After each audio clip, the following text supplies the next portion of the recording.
ሁላችሁም ጊዜ ሰጣችሁ አንድ ቀን እንኳን አንበባችኋቸው አታውቁም። እንኳን አንድ ቀን አንድ ሰዓት አንበባ አታውቅም። ገድላ እና ምን ያህል መጽሐፍቶቹ ላይ ያለ ነገር ትክክል አለመሆኑን ከመጽሐፍቶች አሳይተን መጽሐፍቶቹ ይታረማሉ ብለዋሉ ብፁዕነታቸው። ኦኬ ጳጳሳቱስ እነዚህ አገልጋዮች የስቅለቷ ቀን ብሎ ማከለ ያለው መምህር ጳውሎስ ማለት ነው የቦሌ መድኃኔዓለም ቤተክርስቲያን ስብከተ ወንጌል ኃላፊ የስቅለቷ ቀን በስቅለቷ ቀን አስኬማ የደፉ ብሎ ብፁዕ አቡነ ገብርኤልን ለማረም ብሎ የስቅለቷ ቀን ብሎ እሱ ጭራሽ የባሰ አንተ ማርያም ተሰቅላለች እንዴ ተብሎ እኮ ሊባል ይገባል። እዛ ቤት ስለ ማርያም ተሰቀለችም ሞተችም ታረደችም ብለህ ብትል ማንም አይነካ። ዋናው ማርያምን የሚቃወም ነገር አትንካ። ማርያምን ግን ይወክላል ብለህ የምትል ማርያም ማለት ሰማይና ምድርን የፈጠረች ነች ብለዋል። ሰውን አፍርሳ ትሰራለች ብለዋል። ማለት አፍርሳ ትሰራለች ማለት ሰውን መልሳ ትፈጥራለች እያሉ እኮ ማለት ነው። ዲያቆን ሄኖክ ኃይሌ ሰውን አፍርሳ ትሰራለች ብለዋል። አፍርሶ የሚሰራ መድኃኔዓለም ነው። ማርያም ሰው ላይ አፍርሳ የምትሰራን እኛ ጭቃ አይደለንም ብራዘር፣ እኛ የሥላሴ ፍጥረት ነን። ራሷንም ራሱ የሰራት የፈጠራት በእናቷ ማፀን ልዑል ነው። ወዴት ነው የምትወስዱት? ማርያም ሰውን አፍርሳ የመስራት ስልጣን የላትም። መላእክት ሰውን አፍርሰው የመስራት ስልጣን የለው። ስልጣን የሥላሴ ነው። አለቅ እና አንዱን እንኳን ትክክል አይደለም አትሉም። መጽሐፍቶቻችሁም አይ ማለት በእኛ በኦርቶዶክስ መነጽር እኮ ብታዩቸው የኦርቶዶክስ መነጽር የት እንደሚገዛ ንገሩንና ወይ እንግዛው። ምን ማለት ነው? ወይ በኦርቶዶክስ መረዳት ማለት ነው። በግዕዝና በአማርኛ የተጻፈውን በግልጽ አይተነዋል። የሆነ ቦታ ላይ ብፁዕ አቡነ ገብርኤልን ትክክል አይደለም ብለው እንዳሉ እስቲ ብፁዕ አቡነ ሕዝቅኤልን የኝን ትክክል አይደሉም የሚበሉ ምክንያቱም የእመቤታችን ደም ነው የፈሰሰው መስቀል ላይ ብለዋል። የምንበላውና የምንጠጣው የማርያምን ደም ነው ብለዋል ብፁዕ አቡነ ሕዝቅኤል። ይኸው ሊቀ ሊቃውንት ናቸው። የደቡብ ኦሞ ሀገረ ስብከት ሊቀ ጳጳስ ናቸው። መካከል ላይ ያለው መምህር ጳውሎስ ነው። የቦሌ ካቴድራል መንሳይ ኮሌጅ የቦሌ ካቴድራል ስብከተ ወንጌል ኃላፊ። ከኚህ ከጎን ያሉት ቆሞስ ናቸው። አይ ቲንክ ከኢትዮጵያ ውጭ ነው የሚኖሩት አሉ። የማርያምን ስጋ ነው የምንበላው የምንጠጣው ብለዋል። ሶስቱም በአንድነት በተመሳሳይ ጊዜ በዚህ 3 ቀን ውስጥ የለቀቁት ማለት ነው።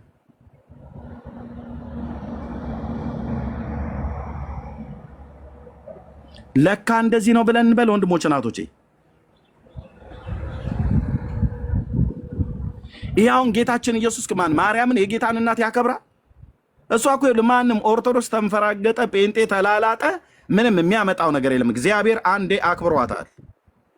ከሰጣት ክብር ላይ ኦርቶዶክስ ቢንጨረጨር ምንም የሚጨምርላት ክብር የለም። ጴንጤም ብሎም እንደሚባለው የፈለገ ብሎ ቢል ምንም የሚቀንስላት ክብር የለም። ያልሞተችውን ሞተች፣ ያላረገችውን አረገች፣ የማታውቀውን ታውቃለች፣ የማታማልደውን ታማልዳለች። መረጃ አምጡ፣ የለም። ቤዛናት ይሏል፣ መረጃ አምጡ፣ የለም። ከመጽሐፍ ቅዱስ ታማልዳለች ይሏል፣ መረጃ አምጡ፣ የለም። ከሙታን ተነስታለች አርጋለች ይሏል፣ መረጃ አምጡ፣ የለም። ዓለም ሳይፈጠር አስቀድሞ ነበረች፣ ፀሐይና ጨረቃን ሁሉ ትቀድማለች ባፈጣጠሯ፣ መረጃ አምጡ፣ የለም። ነገረ ማርያም የሚባል መጽሐፍት የተጻፉት በማርያም ስም የተጻፉት መጽሐፍት በሙሉ 95% መረጃ አልባ የሆነ ብሉይና አዲስ ኪዳን መሰረት ያላደረገ የሰው ስርዓት የሆኑ ትምህርት እና አባ ጊዮርጊስ ዘጋስጫ፣ አባ ጽጌ ድንግል፣ አባ ሕርያቆስ፣ አባ ኤፍሬም የሚባሉ አባ የሚባሉ እድሜያቸው ከዛሬ 500 እና አንዳንዶችም 700 ዓመት የሚሞላቸው ሰዎች በእጅ የተጻፈ መጽሐፍ ነው። በጣም አዝናለሁ። እኔ የእውነቱን እንገራቸው ወንድሞች እናቶች፣ ትናንትና ቀድስባት የነበረች ቤተክርስቲያን በዚህ ነው ልክና መጠን እንደዚህ መምህራኖቿ እርስ በርስ መጽሐፍቶቿ እርስ በርስ የሚላተሙበት አንዱ ጳጳስ ከሌላኛው ጳጳስ ጋር የሚናገረው የማይስማማ ይኸው በብፁዕ አቡነ ሕዝቅኤልና በብፁዕ አቡነ ገብርኤል መካከል እንግዲህ የሰማይ የምድር ርቀት ነው። ሁለቱም የቅዱስ ሲኖዶስ አባል ናቸው። ሁለቱም በምዕራብ ሸዋ ሀገረ ስብከት ሊቀ ጳጳስ ናቸው። ብፁዕ አቡነ ገብርኤል እኚህ ደግሞ በቤንች ማጂ አካባቢ ላይ ባለው ደቡብ ማለት ነው ሀገረ ስብከት ናቸው። ሁለቱም የቅዱስ ሲኖዶስ አባል፣ ሁለቱም የቤተክርስቲያን አንቱ የተባለ ሰው። በነገረ ማርያም ላይ ማርያም ቤዛ አትባልም፣ ክርስቶስ ነው ለሰው ልጅና በደና ኃጢአት የሞቱት ብፁዕ አቡነ ገብርኤል።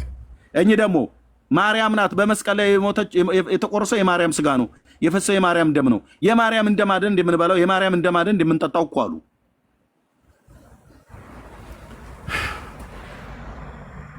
ወደዚህ ቤት ነው ኑ ብለው የሚጠሩን ማለት ነው። ኦርቶዶክስ አስተካኪ ተሐድሶ ያስፈልጋል ብለን ከብዙ ዘመን ጀምሮ እኔም ሌሎች ወንድሞቼና እህቶቼ ለብዙ ዘመን ስንጮህ እዛው ቤተክርስቲያን ውስጥ ልጆቿን ብትሰማ ኖሮ እዚህ ደረጃ ላይ ባልደረሰች። የራሷን ልጆች እያሽቀነጠረች የምትጥል አሳድጋ እውቀት ኖሯቸው እዚህ ጋር እኮ ትክክል ያልሆነ ነገር አለ ብለው እንደ እናት እማዬ እዚህ ጋር እኮ ችግር አለ ብለው ሲሏት ወጡ ከቤት ብላ የምታስወጣ ወጡ የሆነ ነገር በል ወጡ። አሁን ብፁዕ አቡነ ገብርኤልን ታስወጣቸዋለች። ብፁዕ አቡነ ማናቸው ብፁዕ አቡነ የካሊፎርኒያ ሀገረ ስብከት ማናቸው ብፁዕ አቡነ በርናባስ እሳቸውም የቁም እስር ተብለው ማለት ነው ከቅዱስ ሲኖዶስ አባል ምን ይጠይቁም ነው። ስንቱም ጳጳስ አሁን ይወጡላል እንደ ጉንዳን ነው የሚፈሉት። እውነት የያዙ ይለያል እንግዲህ ቤት ውስጥ አሁን ሁለቱ ጳጳሳት ላይ የቁም እስር አይነት ነገር አድርገዋል። ስንቱን የቁም እስር ታደርጋለች ቤተክርስቲያን? በቃ ጨለማ ውስጥ ነው ያለኑ ብለዋል ብፁዕ አቡነ ገብርኤል ብፁዕ አቡነ ማርቆስ። መጽሐፍቶቻችን ጥራት ይጎላቸዋል ብለዋል ፓትርያርኩ። ተኝተናል፣ ልንነቃ ይገባል። ምን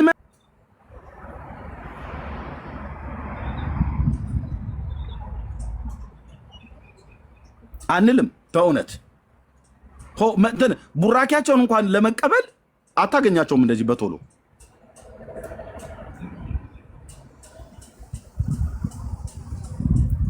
አሁን ሽቅብ የሚሳደቡ ሴቶች የሚሳደቡ ወንዶች ቤተክርስቲያን አንድ ቀን የማያውቅ ሰንበት ትምህርት ቤት ገብቶ ያልተማረ ቅዳሴ ያስቀድስ ብለህ ስትለው እንደ እርጉዝ ሴት ወገቡን 18 ጊዜ የሚይዝ ጎረምሳ ወጥቶ ቲክቶክ ላይ ይኸውልህ ብፁዕ አቡነ ገብርኤል አንተ ለታላላቆች እንኳን ክብር የሌለው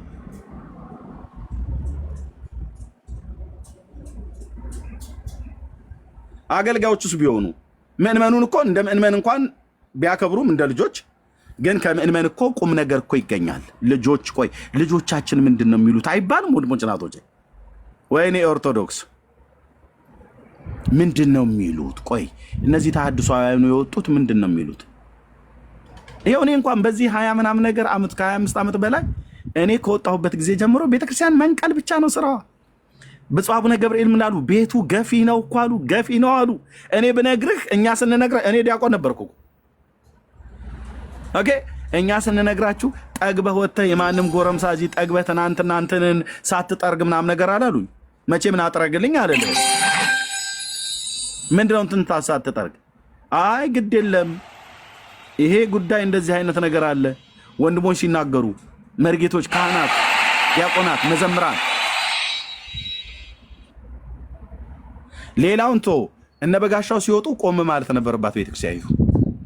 ምንድነው እየተከናወነ ያለው ብለው የሊቃውንት ጉባኤን ጠርተው ምንድነው ልጆቻችን የሚወጡበት ምክንያት? ምንድነው ህዝባችን እንደ ጉድ እንደ ጎርፍ የሚጎርፍበት ምክንያት? ቤተክርስቲያኒቱን እየተወ የሚሄደው ምንድነው? እኛ ጋር ያጡት ጉዳይ ለምንድነው? ማስተካከል የሚገባን ነገር ለምን አናስተካክልም ብለው እንዲህ አንድ ቀን ስብሰባ ጠርተው አያውቁም። ይኸው ገና አሁን ለመጀመሪያ ጊዜ ጠሩ።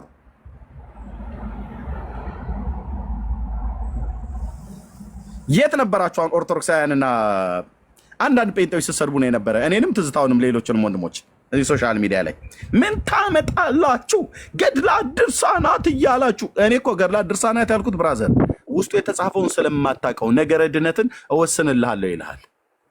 የሥላሴ ልጅነትን ተቀብያለሁ ብላ ያልከው ሰውዬ የዘላለም ሕይወት እንዳለ እንኳን እርግጠኛ አይደለም። በ18ቱ ታምናለህ፣ የዘላለም ሕይወት አይስል አታምን የለም። ገድላት ድርሳናቱም እርግጠኛ አላረገህም፣ መጽሐፍ ቅዱስም እርግጠኛ አላረገህም። እኔው የቀደስኩ ሰውዬ ያቆረብኩ ሰውዬ ስነግር ካልገባ አንተ ማን? ሚካኤል መጥቶ ከሰማይ ቢነግርም አይገባም። ሚካኤል ቅዳሴ አያውቅምና እሱ ቅዱስ መልአክ ነው። የሆነ ቦታ እንኳን ሰው አይነቃም። ወንድሞች ናቶች አርፈ ተቀመጥ፣ ካልሆነ ታይ ትወርዳለህ። እታች ውረድ፣ በኮሜንት እታች ታወራለህ። ጎ አንተም ብሎ ግራፊት ግራ ጉንጭ የትኛው ነው ብዬ ብለህ ይሄኛው ነው ብለህ ወደ ቀኝ የምታዞር ሰውዬ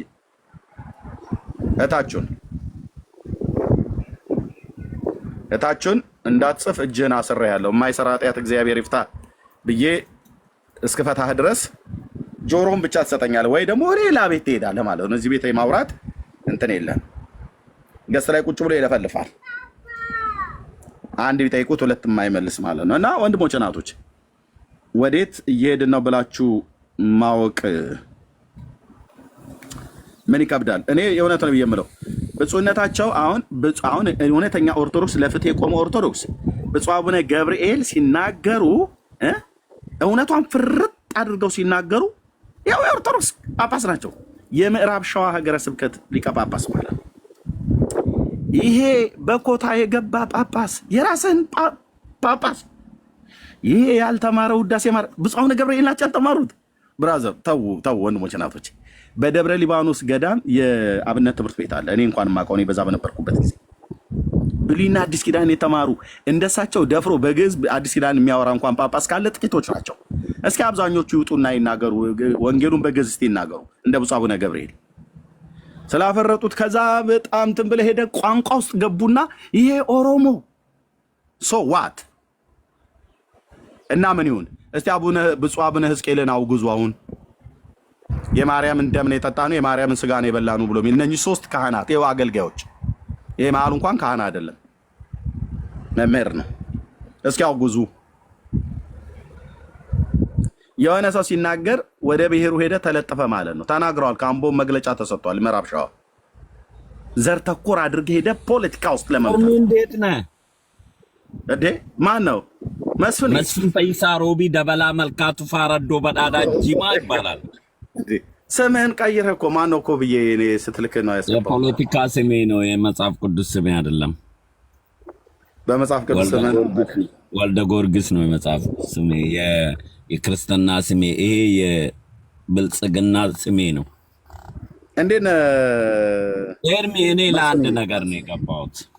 እሺ በጣም በቃ ወንጌልን ከሚሰብኩ ሰዎች በጣም ከማከብረው ዲሲፕሊን ካለህ ሰዎች ውስጥ አንዱ ነህ። አከብርሃለሁ።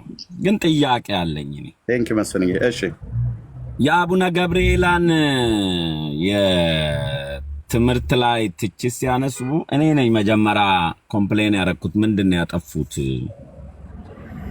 ትክክለኛ ወንጌል ድሮ ታቦት ወረደ ብላችሁ የአባቴን መሬት ዘረፋችሁ። አሁንም በዛው ዘመን እንድንማር ነው ወይ የምትፈልጉት? ድሮ ቤተሰቦቻችን ተራገማችሁን መረቃችሁን እያመነ አሚን ይላል። የአሁኑ ትውልድ ደግሞ እንደው ከአቦድግዳ ትምህርት ወጥቶ ትንሽ ማንበብ ጀምሯል። መጽሐፍ ቅዱስ አጠገቡ ነው። መጽሐፍ ምን ይላል? ከመጽሐፍ ውጪ የሆነ ነገር ምንድነው ብሎ ይመረምራል። እኛ አባት እናንተ ስለተሳሳታችሁ አቡነ ገብርኤል አውቃቸዋለሁ፣ በደንብ ነው የማውቃቸው። 3 ዲግሪ ያላቸው ናቸው። እዚህ ዲሲ ነበሩ። ያደጉት ደግሞ ተክለ ሃይማኖት ገዳም ውስጥ ነው። ከማንም እዛ ቤተ ክርስቲያን ውስጥ ካሉት አባቶች በእውቀት ልቅ ናቸው። ምንም የእውቀት ችግር የለባቸውም፣ ያውቃሉ ሁሉ። የኢትዮጵያ ኦርቶዶክስ ፈሪ ፈርሲኪ ልክ አይደለም። እኔ አሁን እውነት ለመናገር እኔ ራሴ ቃል ኪዳን ስላለኝ ሃይማኖት በመቀየር ጽድቅ የለም ብዬ ስለማምን፣ ጽድቅ በልብ ንጽህነት ነው ብዬ ስለማምን እንጂ ከቤተ ክርስቲያን የአስተምሮ ዝርክርክነት እኔ ነበርኩ ጴንጤ መሆኑ ከቤተ ክርስቲያን ውስጥ ያለ የቤር ጥላቻን ጨምሮ ማለት። ግን እኔ በምን አምናለሁ? ሰው ሃይማኖት ስለቀየረ ይጸድቃል ብዬ አላምንም።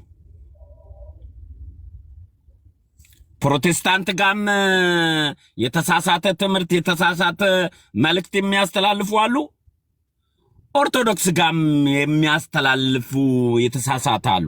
መርጬ መብላት ያለብኝ ቢፌ ላይ ከቀረበ ከቢፌ ላይ ለሆዴ የሚመቸኝን ምግብ እኔ ነኝ መምረጥ ያለብኝ።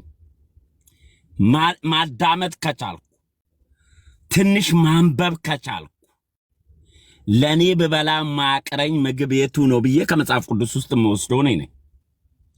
እኔ እዚህ ኮሜንት አልሰጥም። መጽሐፍ ቅዱስ ብቻ ስትሰብክ አዳምጣለሁ። ይሄ የፖለቲካ ብሽሽቅ ሲጀመር ወደ ፖለቲካ ቤት ሄዳለሁ። እዛ ጋ ነው እኔን የሚመጥነኝ። ሰው በሚያውቀው ነው የሚዋጋው። እኔ አሁን አንድ ጥያቄ አለኝ። ዮኒ ማኛና ልጅ እንዳልክ ጴንጤ ሆነን አሉ፣ ጌታን አገኘን አሉ።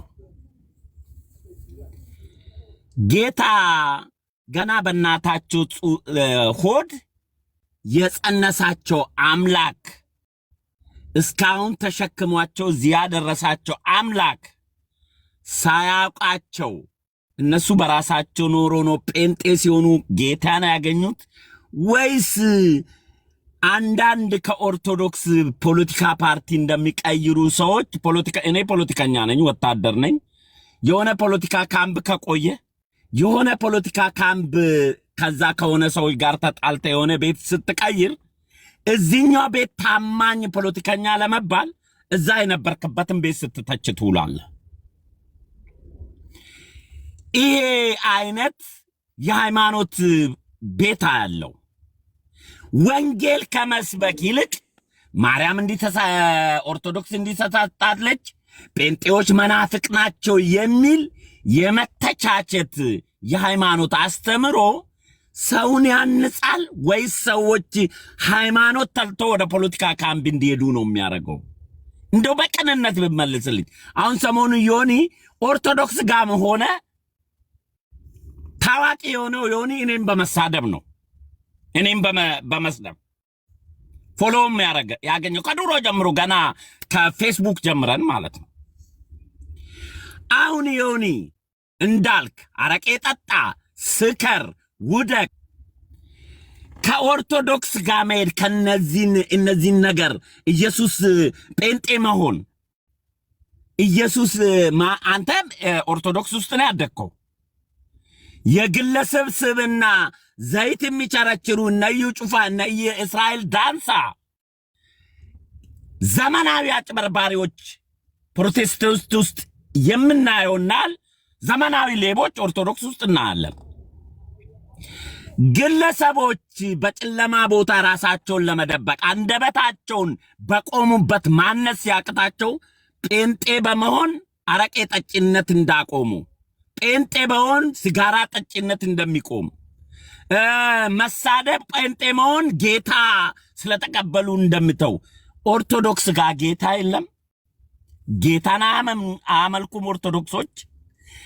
እዛ ጋር ያለ አስተምሮ እኔ አክሩፌ እንዳንተ ጴንጤ ይሆን ነበር።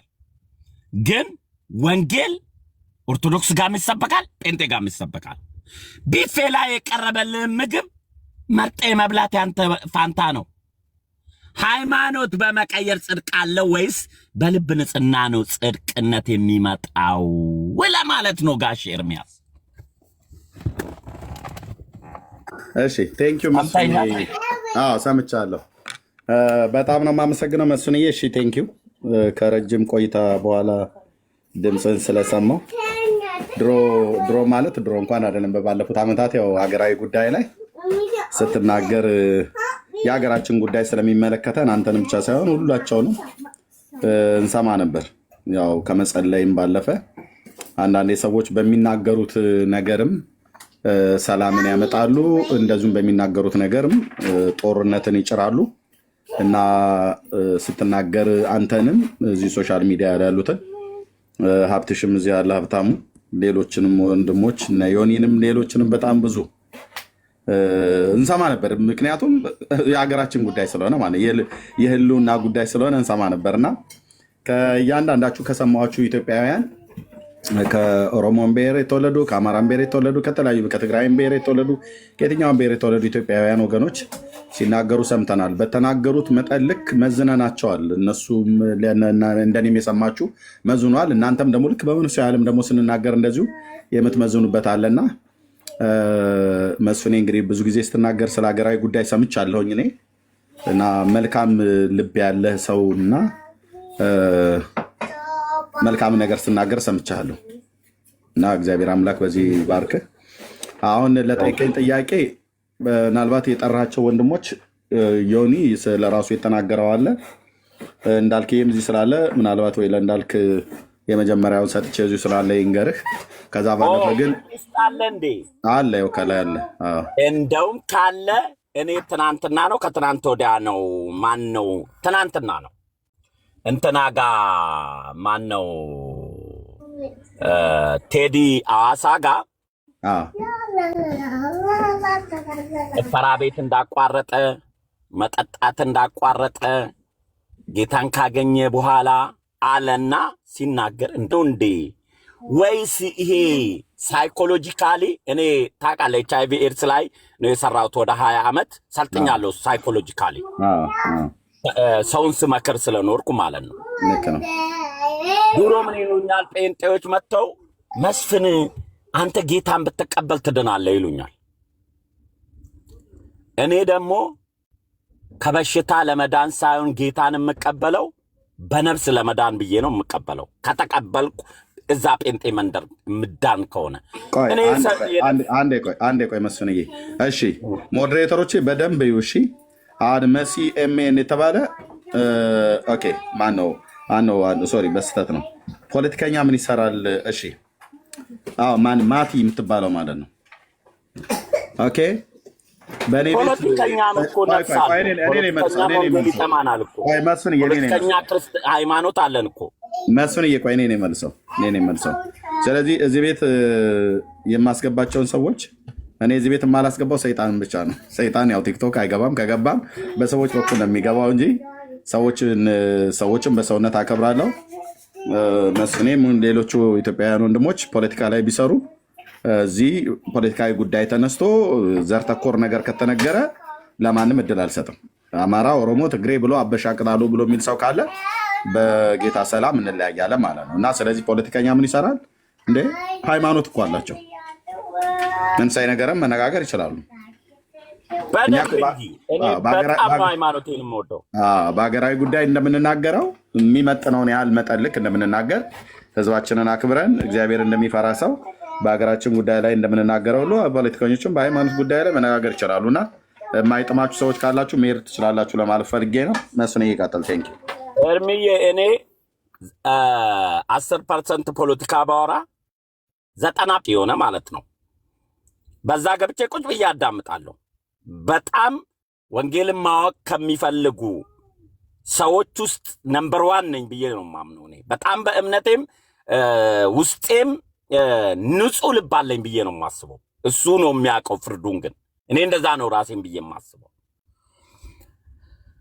እንዳልክ የኦርቶዶክስ አማኝ ልጅ ነበር ኦርቶዶክስ ውስጥ እንደውም አንድ ጊዜ ያዙ ይልቀቁኝ አንገቴ ካልተቆረጠ ስል ባክ ለጌታ ብለህ አንገት አትቆረጥ የጻፍኩለት ኮሜንት ነው ዳውት ትክክለኛ እምነት ያላቸው ማለት ነው ያኔ ምን ይባላል መሰለ የሆነ ቢሮ ሰው ለመቅጠር ሂሳብ አካባቢ ሰው ለመቅጠር ከፈለጉ ጴንጤ ነው እከሌ አይሰርቅም ተብሎ ይቀጠራል ሰዎች ስራ ለማግኘት ጴንጤ ሆኑ ነበር ለምን እንደዛ ተብሎ ታምኖ በቃ ጴንጤ ነው እሱ ጨዋ ነው አገልጋይ ነው ተብሎ ስለሚታመን በዛ መልክ ቦታ ይሰጣቸው ነበር አሁን ራስን በጨለማ ውስጥ ለመደበቅ ነው ያን ባህሪ እዛ ኦርቶዶክስ ጋር ቆሞ መተው ስላቃተው ጴንጤ ጋር ቤድ መጠጣትና ማጨስና መሸርሞጥ በሕግ የተከለከለ ስለሆነ እዛ ራስን ልከልክል ብሎ ነው ሄደው እውነት ከኦርቶዶክስና ከጴንጤ ሃይማኖት ወንጌል የተሻለ ወይም የተለየ ጥቅም አግኝቶ ነው ጌታን ስቀበል አረቄ መጠጣትን ተውኩ ያለው አረቄ ለመጠጣት ነው መጠጣት ለማቆም ሲጋራ ማጨስ ለማቆም ሽርሙጥና ለማቆም ነው ወደ ጴንጤ ቸርች የሚመጣው ኦርቶዶክስ ጋር ቆሜ እኔ ኦርቶዶክስ ነኝ በመጠኑ ዝናናለሁ በመጠኑ መጠኔን አውቀዋለሁ አንድም ቀን ሰክሬ አላቅም ሰክሬም ሰው ተሳድቤ አላቅም በሕይወት ዘመኔ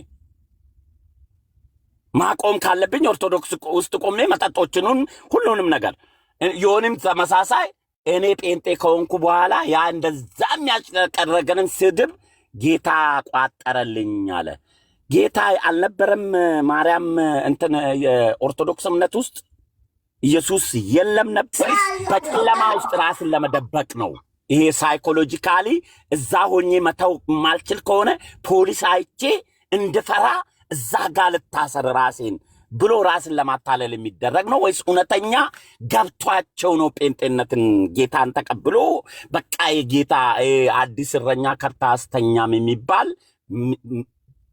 ፓብሊክ ሚዲያውን ቀውጥ ያደረጉት ለማለት ነው? እሺ መሰንጌ እኔ ልመልስልህ ወይስ እንዳልክ ይመልስልህ?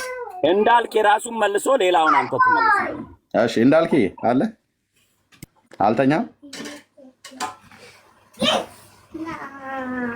አይ ቲንክ ሳይተኛ ቀረ። እንዳልክ አለ?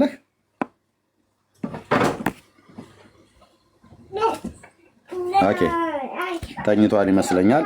ነበረኛ ጋር ቅድም ያው አለ ገስት ላይ ግን ከተኛ ነው እንደዚህ የሚሆነው። ኦኬ በሚነቃ ሰዓት ላይ ምናልባት ካለ ይመልስልሃል። እሺ ኦኬ በአንድም በተዘዋዋሪ መንገድ ምናልባት ጥያቄው ለሱ ቢቀርብም እኛንም ሁሉ ጭምር እዚህ ያለን ሌሎችንም ጭምር እኔንም ጭምር ይመለከተናል። ለምሳሌ እኔ ብዙ ኃጢአታዊ ልምምድ አድርግ የነበርኩኝ ሰውን ከዚህ የኃጢአት ልምምድ ውስጥ ከዚህ የኃጢአት ስርዓት ውስጥ ነፃ የወጣሁትኝ ነፃ መውጣትን የሚያገኘሁትኝ በኢትዮጵያ ኦርቶዶክስ ቤተክርስቲያን በምቀድስበት ወቅት አልነበረም።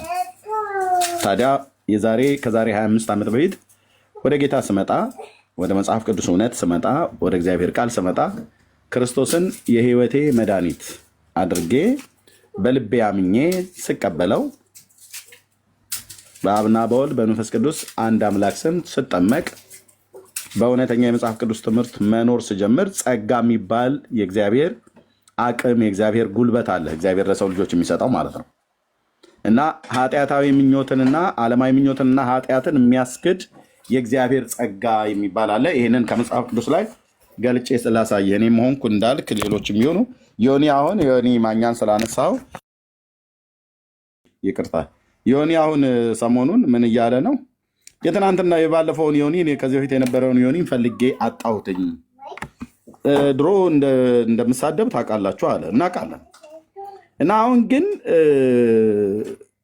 ያን ነገር አጣሁት ከውስጤ የሆነ ነገሬ ተለውጧል ብሎ አለ። አይ አልተለወጥክም ብዬ አልለውም። ምክንያቱም ስለሱ መሆን ስለሌሎች የሚጸልዩ ወገኖች ስላሉ መዳንን እንዲያገኙ የሚጸልዩ ወገኖች ስላሉ ማለት ነው። እና በእግዚአብሔር ቃል ላይ ይሄ ዓለማዊ ምኞትንና ኃጢአትን መካድ ብሎ የሚለው ነገር በሰው አቅምና ጉልበት የሚሆን ነገር አይደለም። ሰው ዝም ብሎ በራሱ ተነስቶ አይኔ እኮ በፈለኩ ሰዓት ላይ ሰዎች ተነስቼ ራሴን በራሴ መለወጥ እችላለሁ፣ ራሴን በራሴ መቀየር እችላለሁ ብሎ የሚሉ ሰዎች አሉ። እነዚህ ሰዎች ዋሾች ናቸው። መስፍንዬ እኔ ራሴን በራሴ ልቀይር አልችልም። መስፍን ራስን በራስ ልትቀይር አትችልም። ማንም ራሱን በራሱ ሊቀይር አይችልም። አማኑኤል ካልሆነ በስተቀር ሰውን የሚቀይር የልብን መለወጥ፣ የልብን መታደስ፣ የአእምሮን መታደስ፣ የዘመን መታደስ፣ የህይወት መታደስ የሚያደርግ እግዚአብሔር ነው። እሱንም የሚያደርገው ደግሞ በቅዱስ ቃሉ ሰው መኖር ከፈለገ ወደ እግዚአብሔር ቃል ሲጠጋ፣ ለእግዚአብሔር ቃል ጆሮውን ሲከፍት፣ ለእግዚአብሔር ቃል ልቡን ሲከፍት፣ መጽሐፍ ቅዱስን ሲያነብ፣ ለዛ ላነበበው ለእግዚአብሔር ቃል ምላሽ በህይወቱ ሲሰጥ በአንድ ቀን ወደ ፍጽምና አትመጣም። በአንድ ቀን ሌብነትን አያስጥልም። በአንድ ቀን መጠጡን አያስጥልም። በአንድ ቀን ጫቱን ወይ ደግሞ እንዳልከው ዝሙቱን፣ እርኩሰቱን፣ አመፃውን ይችላለን። ቀስ በቀስም ሊጥል ይችላል። በአንድ ቀንም ደግሞ ቅጽበታዊ በሆነ ነገር የእግዚአብሔር መለኮታዊ ጸጋ እርዳታ በዛ ሰውዬ ውስጥ ትናንትና ሲያደርግ የነበረውን እንዳያደርግ የሚያስችለው አቅም ያገኛል ማለት ነው። ለዚህ አሁን ምሳሌ ከምናደርገው ለእኔም ለአንተም በኦርቶዶክስ ቤተክርስቲያንም በእኛም በወንጌላውያን አማኞች በዓለም አቀፍ ክርስቲያኖች ዘንድ ተቀባይነት ያለው የቅዱስ ጳውሎስን መልእክት ወደ ቲቶ ሰዎችና ራሱ ቅዱስ ጳውሎስ ህይወቱን እናየዋለን ማለት ነው። እንደዚህ ይላል፣ ሰዎችን ሁሉ የሚያድን የእግዚአብሔር ጸጋ ተገልጧልና ይላል። ይሄ ጸጋ የሚያድን ጸጋ ነው፣ የእግዚአብሔር ጸጋ ነው። ኦኬ ይህ ጸጋ ይላል ኃጢአተኝነትና ዓለማዊ ምኞትን ክደን ይላል። ኃጢአተኝነትና ዓለማዊ ምኞትን ያስክዳል። ይሄ ጸጋ ማለት ነው የእግዚአብሔር ጸጋ ነው። እንዴት ይሆናል ማለት ጸጋ ማለት ቀይ ነው፣ ጥቁር ነው፣ ወፍራም ነው፣ ቀጭን ነው ብለን እንዲህ ልኬት አላስቀምጥልም። የእግዚአብሔር ፍሪ ጊፍት ነው፣ ነፃ ስጦታ ማለት ነው። ጸጋ ስጦታ ሳይሆን ጸጋ ማለት ነው። እና ዓለማዊ ምኞትና ኃጢአተኝነትና ዓለማዊ ምኞትን ክደን ይላል። የተባረከውን ተስፋችንም እሱንም የታላቁ የአምላካችንና የመድኃኒታችን የኢየሱስ ክርስቶስን ክብር መገለጥ እየጠበቀን ራሳችንን በመግዛት ራሳችንን በመግዛት በጽድቅና እግዚአብሔርን በመምሰል በአሁኑ ዘመን እንድንኖር ያስተምረናል ይላል። ይሄ ራስን መግዛት ራሳችንን በመግዛት ብሎ የሚለውን አቅም ከየት ነው የምናመጣው? ከዚህ የእግዚአብሔር ጸጋ ነው የምንቀበለው። ይሄ እግዚአብሔር ጸጋ ደግሞ በሰዎች ውስጥ አክቲቭ ሆኖ መስራት የሚጀምረው ሰዎች ክርስቶስን የህይወታቸው አዳኝና ጌታ አድርገው መቀበልና ማመን አለባቸው። ለምሳሌ አሁን አንተ ብዙ ህዝብን ስታስተምር ስታሰለጥ እንደነበር ይታወቃል። በኢትዮጵያ እናውቃለን። ሚዲያ ላይ የምትታወቅ ሰው ነህ። አሁን እዚህ ቲክታክ እና ዩቲዩብ ላይ ብቻ አይደለም የምናውቅህ፣ በቴሌቪዥን የምትታወቅ ሰው ነህ። መስፍን ፈይሳን የማያውቅ ሰው የለም ኢትዮጵያዊ ሆኖ ማለት ነው። ቴሌቪዥን እስከተከታተለ ድረስ፣ ሬዲዮ እስከሰማ ድረስ።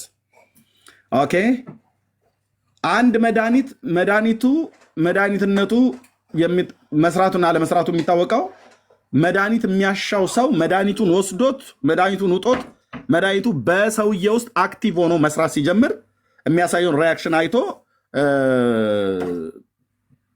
ከዛ ተነስቶ ነው አይ መድኃኒቱ መስራት ጀምሯል። እና መድኃኒቱ መስራት ከጀመረ ጊዜ ጀምሮ ጤንነቱ ላይ ለውጥ አምጥቷል። ለውጥ ለማምጣቱ ደግሞ እነዚህ ምልክቶች ይታዩበታል።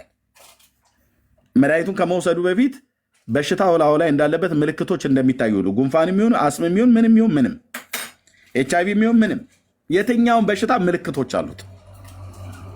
እንደዚሁም ደግሞ የትኛውን መዳንም ደግሞ ከመዳንም ሰው መዳንን ሲጀምር ቁስል ከሆነ እየጠገገ ይመጣል፣ እየፈረጠ ይመጣል፣ እየጠገገ ይመጣል፣ ወደ መድረቅ እያለው ይመጣል። መድኃኒቱን በወሰደበት መጠን ልክና እንደታዘዘለት መጠን መድኃኒቱን ሲወስድ ማለት ነው። በሽታው ሲጀምረው ምልክት እንዳለው ሁሉ በሽታው መዳን ሲጀምርም ምልክት አለው። አሁን ዮኒ ማኛ በለው፣ እንዳልክ በለው፣ ኤርሚያስ በለው፣ መስፍን ፈይሳ በለው፣ ማንም በል አዳማዊ ዘር የሆነ በእግዚአብሔር መልክና አምሳል የተፈጠረ በሙሉ በሽተኛ ነው። መጽሐፍ ቅዱስ በአንድ ቃል ይሄን ነው የሚለው፣ በሽተኛ ነው። ምን አይነት በሽታ? የኃጢአት በሽታ።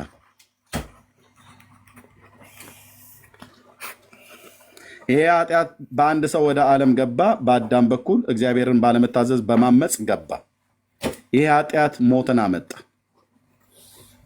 ይሄ ሞት የስጋ ሞት አይደለም። የስጋ ሞት ከሆነ መስፍኔም ኤርሚያስም ሁላችንም ሞታለን። ይሄ ሞት ምንድነው? የስጋ ሞትን ብቻ ሳይሆን ያመጣብን እሱ የኃጢአት ውጤት ነው። የስጋ ሞት ብቻ ሳይሆን ይሄ ሞት ከእግዚአብሔር መለየትን አመጣብን። ከጌታን የለየን፣ ከኃይሉ ክብር ርቀን ነው የጠፋ ነው። ከኃይሉ ክብር ርቀን ነው የጠፋ ነው። ሞዴሬተሮች ምን እንደምሰሩ አይዶን ነው። ኦኬ ሜርሲ ያለሽ መነን አላችሁ። አሁን ሞዴሬተር የሆናችሁ ታች አላችሁ ሰዎች ሰውን የእግዚአብሔር ቃል ሲነገር ሰውን ወደ አልሆነ አቅጣጫ ላይ ለመውሰድ ኮሜንት ሲጽፉ ዝም ብላችሁ አትዩዋቸው። እሺ ዞር ብዬ ነበረ። አልማዚ ታች አላችሁ አይደል ሞዴሬተሮች? እሺ ኤርሚ እኔም ዞር ብዬ ነው። የሰው አቴንሽን ሰዎች እዚህ በቀንነት የጠይቀውን ወንድም የእግዚአብሔርን ቃል በቀንነት ስነግር ከታች በስድብ ይሰድቡታል። ሄድና ብራዘር እዛ ሄደ መስፍን ፈይሳን ተሳደብ፣ ምንም የምታመጣው ነገር ስለሌለ እዚህ የመጡት በቀንነት ነው። እዚህ ሀብታሙ እንዳትሳደቡ፣ ሄዳችሁ እዛ ትሰዳዱ። በቤቴ መጥተው አይሰርቡኝም እንዴ? እኔ እዛ ችለዋለሁ። መቼ ስድብ መልስ መልሼ የላቸው አውቃለሁ። እጃቸው አያርፍም። አየህ ቁጭ ብሎ ከሰማችሁ ቁጭ ብላችሁ ቃሉን ስሙ። በቀንነትን የጠየቀው በቃ በቀንነትን መልስ የሚያሳየው ምንድነው? የሚያሳየው ምልክት አለ መስፍን። አንድ ሰው መዳን ሲጀምር ከዚህ ከኃጢአት ባርነት መውጣት ሲጀምር እላው ላይ ከሚያሳየው ምልክት ትናንትና ኃጢአት ያደርግበት የነበረ አቅምና ጉልበትን ያጣል። ምን ሆኜ ነው ይላል። ምን ሆኜ ነው ማለት ይጠጣ ከሆነ መጠጥ ያስጠላዋል። ምንም እኮ ሄዶ በዶክተር ቴራፒ ምናምን ነገር ተደርጎለት ምክር ተሰጥቶት አይደለም። ድንገት ውስጡ ፈልጎ ያጠዋል ያንን አመል ማለት ነው። ያመነዝር ከነበረ ሴት አይቶ አይደለም ሴት ሳያይ ሁሉ ወደ ሴት እግሩ እስኪቀጥን ድረስ ያሮጠው የነበረው ነገር ሁሉ ልክ ክርስቶስን ሲቀበልና ሲያምን እውነተኛ ነገር በውስጡ እንደሚከናወን ከሚያውቅበት አንዱ የመዳን ምልክቱ ላው ላይ ይታይበታል። ይሳደብ ከነበረ ስድቡን ያቆማል። ይራገም ከነበረ መራገም ያቆማል። በድሎ ከነበረ በመጀመሪያ ልክ አሁን ዮኒ ማኛ ያደረገውን ሰሞኑን ኦፊሻሊ ገና ጌታን አልተቀበለም፣ ግን ጌታን እቀበላለሁ ብሏል። ኦኬ እሱን ለእሱን ተው፣ መብቱ ነው። አለመቀበልም ይችላል፣ መቀበልም ይችላል። እና መጀመሪያ ያደረገው ምንድን ነው? ሁሉንም ዮኒ ማኛ ያደረገው ማለት በአደባባይ ላይ ሁሉንም እስከዛሬ ድረስ የተሳደበውን አማራ፣ ኦሮሞ፣ ትግሬ፣ እንትና ብልጽግና ዋቴቨር ምናምን ነገር ብሎ በፖለቲካው ዓለም በሃይማኖቱ ዓለም ያለውን ሁሉ በሙሉ ዓለም እየሰማ ይቅርታ ነው ያለው። ይህንን ይቅርታ ዮኒ ከራሱ እኔ አምጥቶታል ብዬ አይደለም። ይሄ አሁን አንዱ ከምንም በላይ ለመንፈሳዊ ህይወት ፓስተሪውን፣ ቄስ፣ ጳጳሲውን፣ መነኩሴ ዋቴቨር ዮኒ ማኛ ይሁን መስፍን ፈይሳ ማንም በመጀመሪያ ይሄ ልብ አልነበረንም። ያገኘኑን ነበር የምንወቅር የነበረው በስድብም በእርግማንም በምናምን። ይቅርታ ጠይቀ ዮኒ ማኛ ይቅርታ እንዲጠይቅ የአሜሪካ ፖሊስ አስገደደው እንዴ? በስናይፐር ማንም ይቅርታ ማትጠይቅ ከሆነ እያንዳንዳችን እልሃለሁ እንዘምትባለን፣ ቤትን ሪፖርት እናደርግባለን አሉ ዮኒ። ማንም ብናደርግበት ከዚህ በፊትም 1 ሚሊዮን ምናምን ነገር የነበረው ፔጅ ተዘግቷል። እና ማን ነው ይቅርታ ጠይቅ ብሎ ያለውና ያስገድደው? ጥያቄ ልጠይቅ እዚህ ጋር እሺ ጠይቀኛለህ። አሁን ይሄ ምልክት ነው መስፍንዬ። ከዚህ ቀጥሎ በቤት ውስጥ ምንድን ነው የሚያደርገው ዮኒ? ይጸልያል።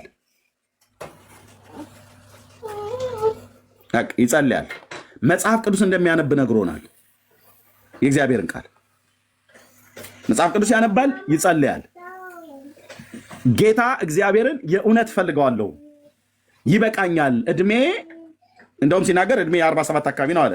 ከኔ ጋር ይቀራረባል። በቃ ይበቃኛል፣ የዘመኔን ቁጥር ሁሉ እስካሁን ድረስ ያለውን ብዙ ያጠፋሁትን አጥፍቻለሁ፣ ያለማሁትን አልምቻለሁ፣ የከሰርኩትን ከስር ያለው ከዚህ በኋላ ግን ለጌታ መኖር ፈልጋለሁ፣ በጌታ መኖር ፈልጋለሁ፣ በእውነት መኖር ፈልጋለሁ አለ። አይ ሀብትሽ እንዳንጣላ፣ ከኔ ጋር እንዳንጣላ ሀብትሽ። ኦኬ ገንዘብ ፈልጎ ነው እያጭበረበረ። እኔ አሁን አንተ ራሱ አጭበርባሪ ነህ ብዬ ብልህ ደስ ይልሃል? እንደዚህ እንድትናገረው አልፈልግም። ዳካ ለፊቱ ሄደ እንደዛ አትልም። ካልክም ያው ወደ ቀድሞና ተመለስና ና ውረድ እንውረድ አይነት ነገር ነው። ሰው ሲናገር ስሙ። እኔ ሀብታሙ አንተ የተናገርከው ነው የምሰማው። ዮናስ ለማጭበርበር ብሎ ከሆነ ለማጭበርበር ምን አሁን ዓለም ዮኒ የበለጠ ተሰሚነቴ ላጠናክር ምናምን ነገር ብሎ ነው። እኔ እንደዛ ብሎ አይደል። ዮኒ ማኛን ማን ነው የማያውቀው? እና ምን ገንዘብ ማጭበርበር ማገብ እንዴ አይጭበረበርልህም በገንዘብ የእውነቱን ስነግርህ ማለት ነው። እና ምንም የሚያጭበረብረው ነገር የለም። ለምን ሲሳደብ ለማጭበርበር ነው ብላችሁ አላላችሁትም? ሁሉንም ጠብር ገብ አድርጌ ሳደብ ነበር ብሎ ራሱ ተናግሮ ያውቃል። ይህ ሰው ጌታን እፈልጋለሁ ብሎ በዓለም አደባባይ ይቅርታ ጠየቀ። የምን ምልክት ነው? የመንፈሳዊ ጤንነት ምልክት ነው። ከበሽታው እየተላቀቀ መሆኑን ያመላክታል። የምን በሽታ? የኃጢአተኝነት በሽታ። ዮኒ ማኛ ለብቻ ነው ያለው? ኖ መስፍንም ላይ እኔም ላይ ሁላችንም ላይ ነበረ። እኔም የዛሬ 25 ዓመት ከዚህ የኃጢአት በሽታ መላቀቅ ስጀምር ስድቡንም፣ እርኩሰቱንም፣ አመፃውንም፣ ሌብነቱንም፣ ውሸቱንም ሁሉንም ጌታ ኢየሱስ እያራገፈልን መጣ ማለት ነው። ስለዚህ አሁን እኔ ባለው ደረጃ ዮኒ ብሎ የሚለውን 100% ዮኒ ማኛ ብሎ የሚለውን 100% እቀበለዋለሁ። ትክክለኛ የጽድቅ መንገድ ላይ እየፈለገ ነው። ይሄን ሰው ታዲያ አይዞህ በርታ፣ እንጸልይልሃለን፣ መጽሐፍ ቅዱስን አንብብ፣ ከክፉ መንገድ ራቅ፣ እግርን ከሸካራው መንገድ መልስ። አንተ የእግዚአብሔር መልክና አምሳል ሆነህ የተፈጠርክንና እግዚአብሔር አምላክ የሚጠቀምብህ የክብር ዕቃ ትሆናለህ ብዬ ቀኙን እደግፈዋለሁ እንጂ ሊያጭበረብረኝ ነው ብዬ አልለውም። ከአንደበቱ ከመስማት ውጭ ሌላ ምንም ነገር የሚመጣ ነገር ስለሌለ ማለት ነው። ስለዚህ መስፍን አስረዘምኩብህ። የጤነኝነት ምልክት አለ። ከዚህ አንዱ ከመጠጥ ከርኩሰት ከምናምን ነገር ራቁ ብሎ ይላል። ሰው የሚርቀው በምንድነው ነው ያልኩ? እችን ቃል አስምርልኝ። ቅድም ያነበርኩት የእግዚአብሔር ጸጋ በእንዳልኩ ውስጥም ይሄ እግዚአብሔር ጸጋ ውስጥም የእግዚአብሔር ጸጋ ስለነበረ ከእግዚአብሔር የተሰጠው ነው። ሲቀበለው በልቡ የእግዚአብሔርን ቃል ክርስቶስን በልቡ አምኖ ሲቀበል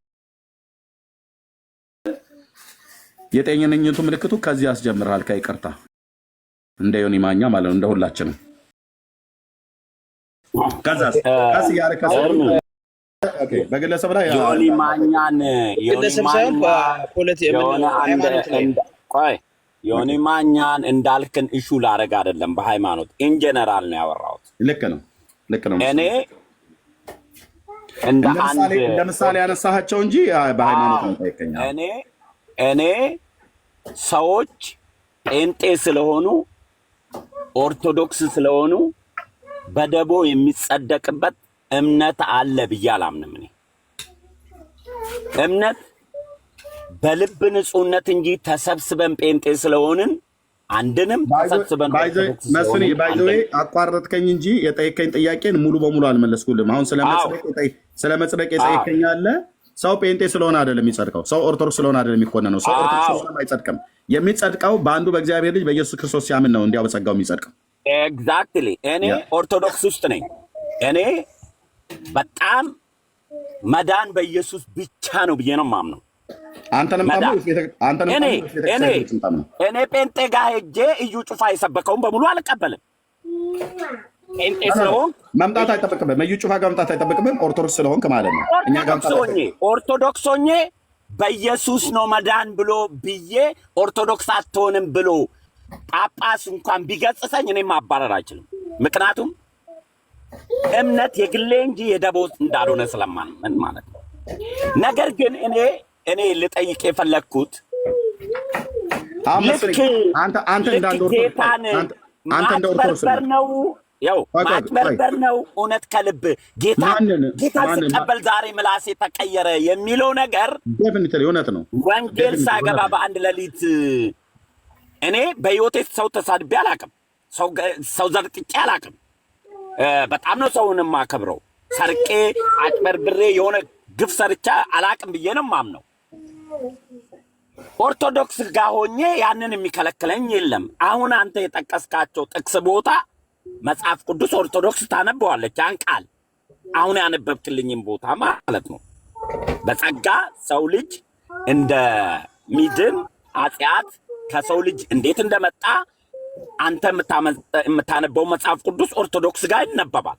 እኔ አንተ ያዝከው መጽሐፍ ቅዱስ ነው ቤቴ የማነበው። ምንም የተለየ ቃል የለውም።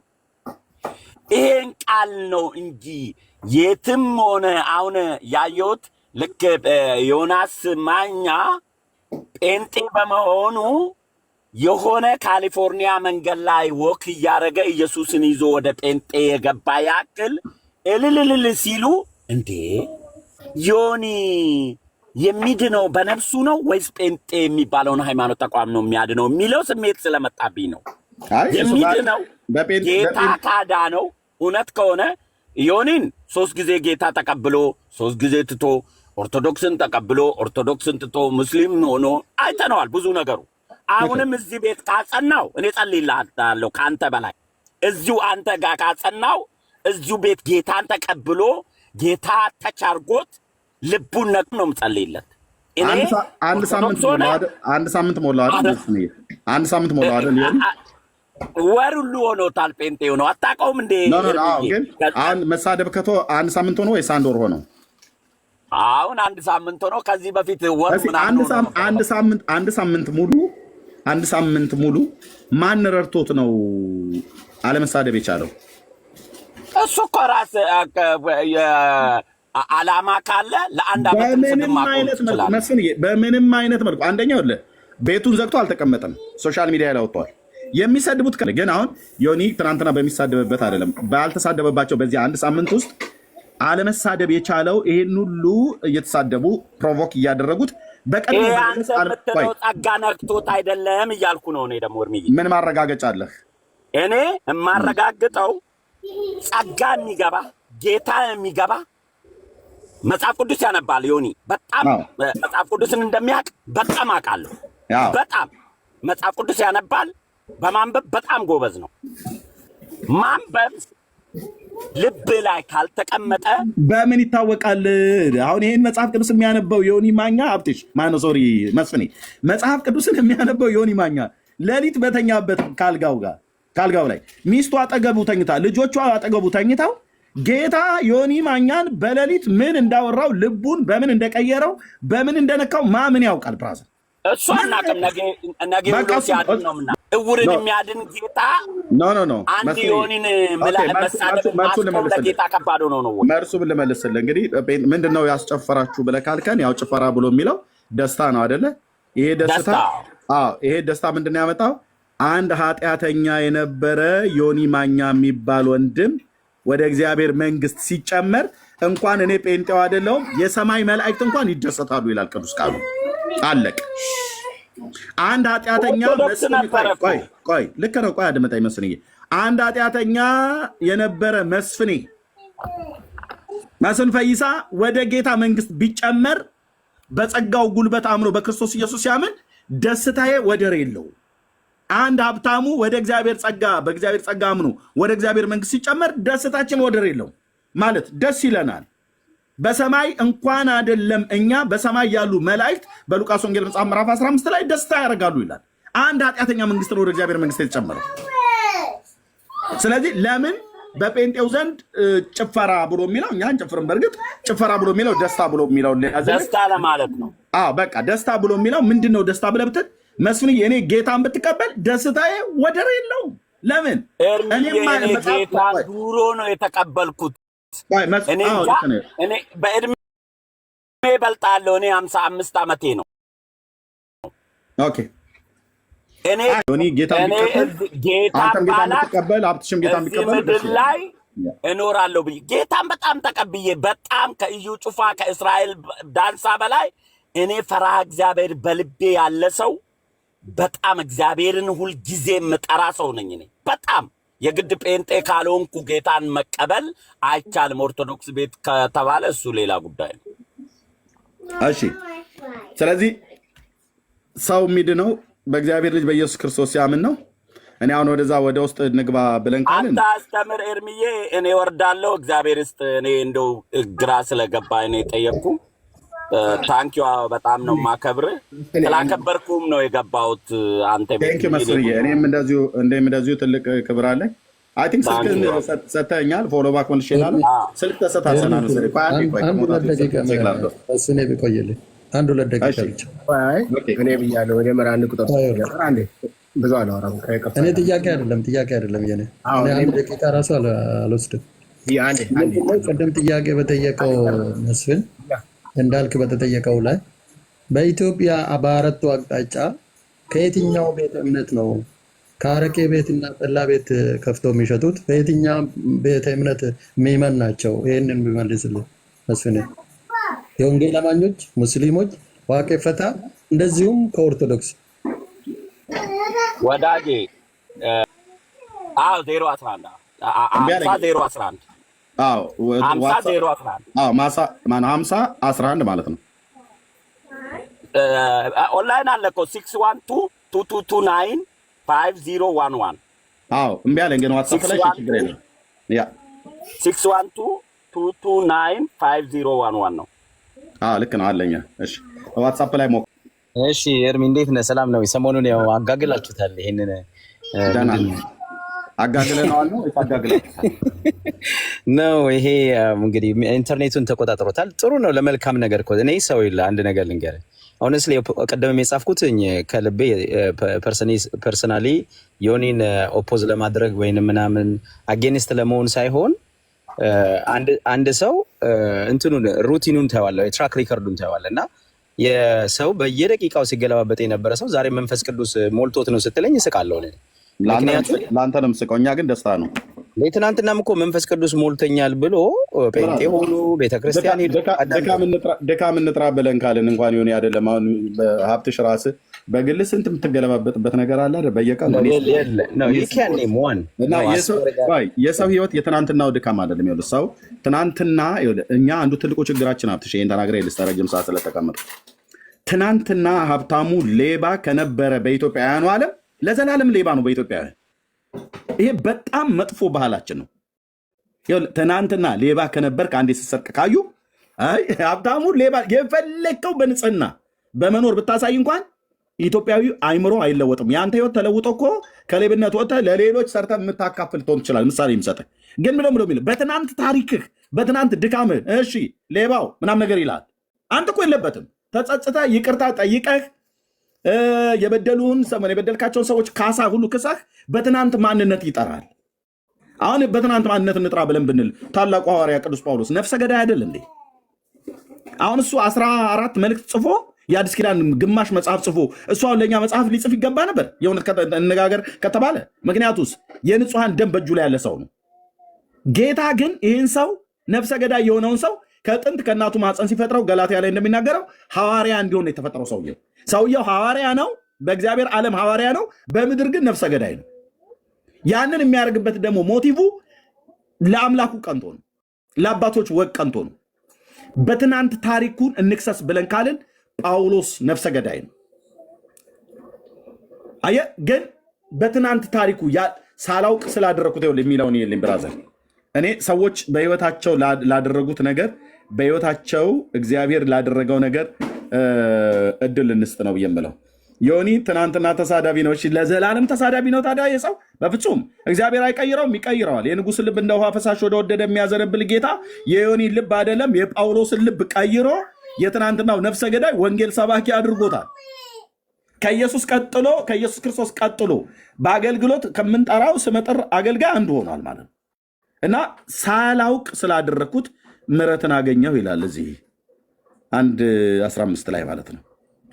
አንደኛ ጢሞቴዎስ ኃጢአተኞችን ሊያድን ክርስቶስ ኢየሱስ ወደ ዓለም መጣ የሚለው ቃል የታመነና ሁሉ ሊቀበሉት የተገባ ነው ካለ በኋላ ከኃጢአተኞችም ዋና እኔ ነኝ ያለ ትልቁ ሐዋርያ እና ታዲያ አሁን ዮኒ ማኛ ከኃጢአተኞች ዋናው ነው። ኤርሚያስ አበበ ከኃጢአተኞች ዋና ነኝ።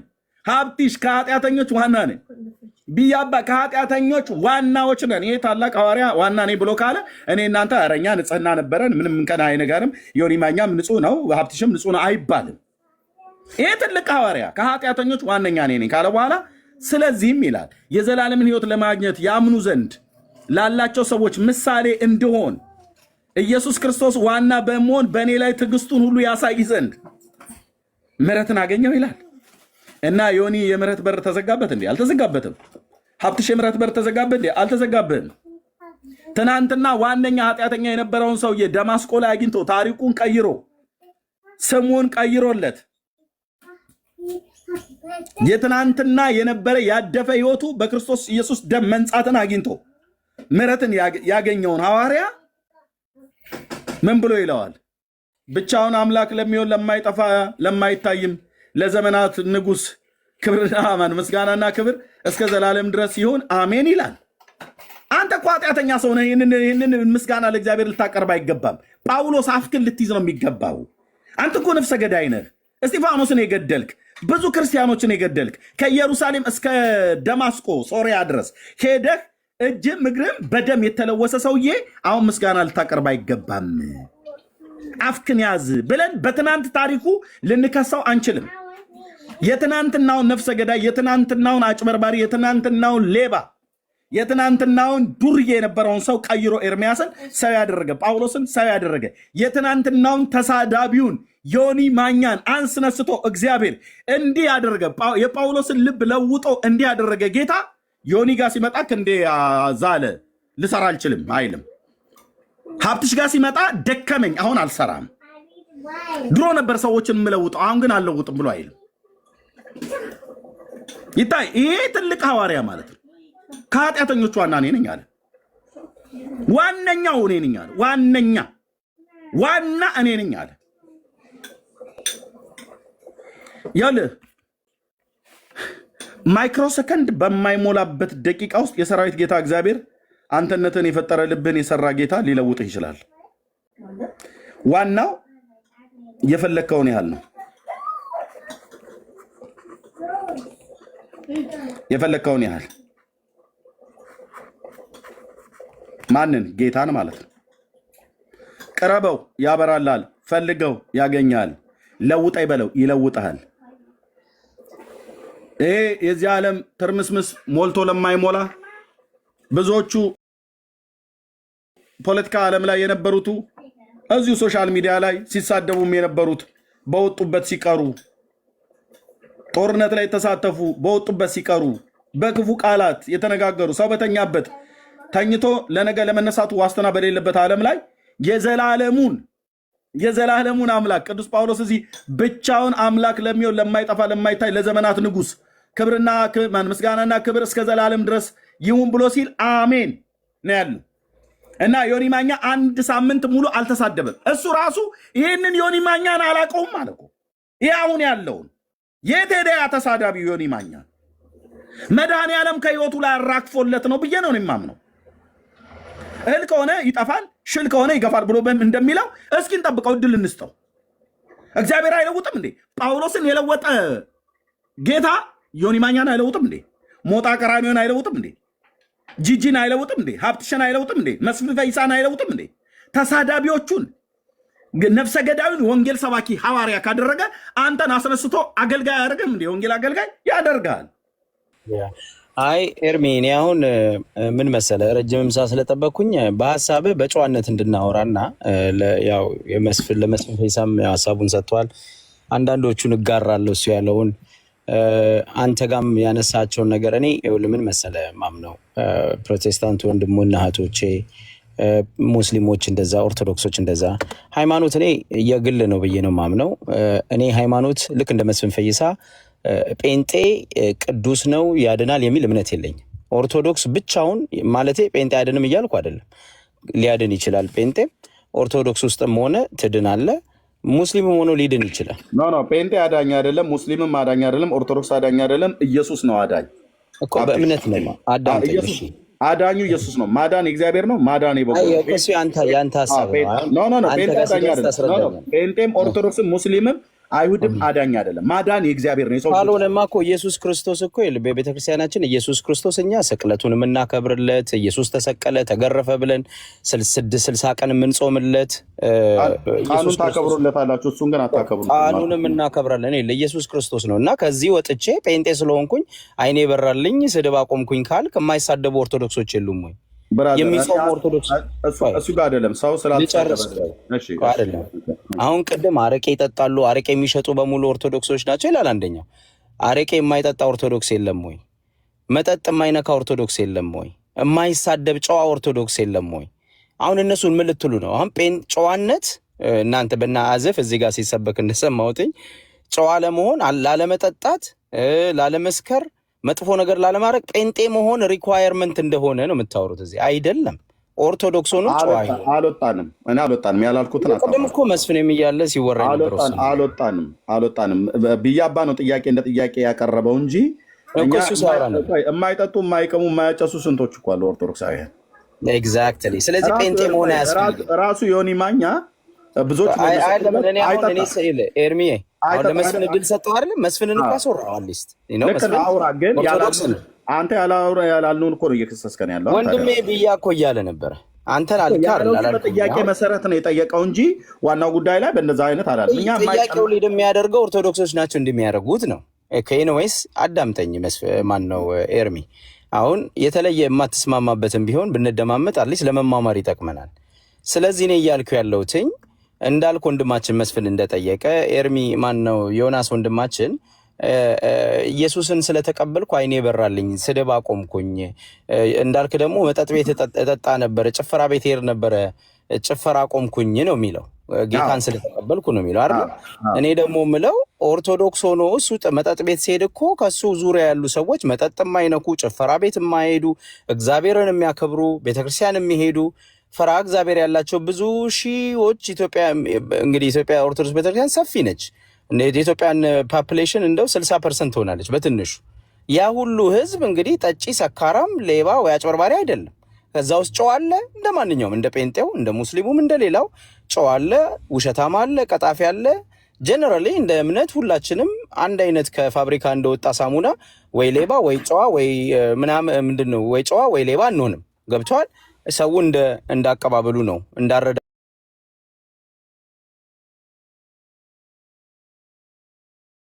ነው እንደ ጸጋው ነው። አንተ እንዳልከው እግዚአብሔር እንደረዳውና እግዚአብሔርን በተረዳበት መንፈስ ነው ሰው እዛ ውስጥ እንትን የሚለውና የእኔ ጥያቄ እንዳልክ እዚህ መጥቶ አይኔ በራልኝ ያዙልኝ ምለው ኢንተርኔቱ የሚያጨናንቀው ኦርቶዶክስ ያንን ነገር እሱ የሚለውን ነገር ኦርቶዶክስ ሆነው የሚያደርጉ ሰዎች አሉ። ሶ there is no difference። ምን አደረገ እሱ? አይኔ በራልኝ ነው ያለው። በቃ አይኔ በራልኝ ነው ያለው። ኖ አባባሌ እኮ ስለምጠጣ አሁን እኮ የለ ስለምጠጣ ስለነበረ ስለምሰክር ስለነበረ አሁን ታዲያ እንዳልክና ዮኒ ማኛ በዚህ ብለም መደረግ አለባቸው እንዴ? ምክንያቱም እኔ አሁን ምንድነው ወንጀላቸው? ምንድነው የሁለቱም ወንጀላቸው? ንገረኝ እስኪ። የኔ ፖይንት ኦፍ አርጊመንት ምን መሰለ? ይሄ አርጊመንታቸው ውድቅ ነው እያልኩ ነው። ውድቅ የለም። ምክንያት ኢየሱስን ለመቀበል በቃ ጴንጤ ተመችቶኝ ተቀበልኩ ያስኬዳል። ጴንጤ ነው ትክክለኛ እውነተኛ ሃይማኖት ትክክለኛ ነው ብዬ ተቀበልኩ። ከዛ ዊክን ቻሌንጅ እውነት ነው አይደለም ብለን ማለት ነው። ኦርቶዶክስን ግን በማጣጣል ኦርቶዶክስ ጣዖት ነው። ምንድነው ጥፋታቸው? የሁለቱ የዮኒ ማኛና የእንዳልክ ጥፋት ምንድን ነው? ኦኬ ኤግዛክትሊ። አሁን እሱ ነው የምመጣየ። ኦርቶዶክስ ጣዖት ነው። ኦርቶዶክስ ሰካራም ነው። ኦርቶዶክስ እንደዛ እንዳልክ ሚሊዮን ጊዜ ነው የሚለው በየአደባባዩ። ኖ ዮኒ ማኛ ብለዋል። ዮኒ ማኛም ብለዋል። 100 ጊዜ ነው ያለው። መቼ ነው ያለው? አሁን ነው ወይስ ያኔ በሚሳደብበት ዓለም ውስጥ ነው? እኔ የአሁኑን አላየሁትም። በሚሳደብበት ዓለም ውስጥ ሆኖ ግን በጣም ብዙ ጊዜ ኦርቶዶክስን ሲረግ በዛ ጊዜ ማርክ ነው። በዛ ጊዜ እኔንም ሰድቦኛል፣ ፓስተሮችንም ተሳድቧል፣ ዘማሪዎቹን ተሳድቧል፣ ራሱም አምኗል እና ይቅርታ ጠይቋል። አሁን ይሄ ሰው በምንም ብሌም ልታደርገው አትችልም። በምንም ጳጳሱን ተሳድቧል። ቆይ ጳጳስ ተሳድቧል፣ ቄሶች ተሳድቧል፣ ኦርቶዶክስን ተሳድቧል፣ ጴንጤን ተሳድቧል፣ ሙስሊምን ተሳድቧል። ፖለቲካ ጉዳይ ላይ ገብቶ አማራ፣ ኦሮሞ፣ ትግሬ ብሎ ተሳድቧል። የመንግስት ባለስልጣናትን ተሳድቧል። ተሳድቤያለሁ ብሎ ወጥቶ እኮ ይቅርታል። በቃ ይህንን ወንድም አሁን ከእውነትም ፍለጋ ባለ መንገድ ላይ ቆሞ ማንንም በክፉ አልተናገርም። በትናንትናው በደሉ ከሆነ ይቅርታ እኮ ጠየቀ፣ በይቅርታ ዘጋው። በቃ እንደዛ ከሆነ ችግር የለውም። ግን እኔ የኔ ጥያቄ ምን መሰለ፣ አንድ ነገር አሁን አንተም ሰው በጸጋ ነው የሚድነው፣ ኢየሱስ ክርስቶስን በመቀበል ነው የሚድነው ብለሃል። እኔ እስከማውቀው ድረስ የኢትዮጵያ ኦርቶዶክስ ቤተክርስቲያን ያስተምሮት አንተ አሁን ቀደም ያሰማቸው አባቶች እንደ ግለሰብ የሃይማኖት አባት ሆነው የሚናገሩ አሉ። ጴንጤ ሆነው የሐሰት ትምህርት ከመጽሐፍ ቅዱስ ውጭ የሚያስተምሩ አሉ። የመጽሐፍ ቅዱስን ደግሞ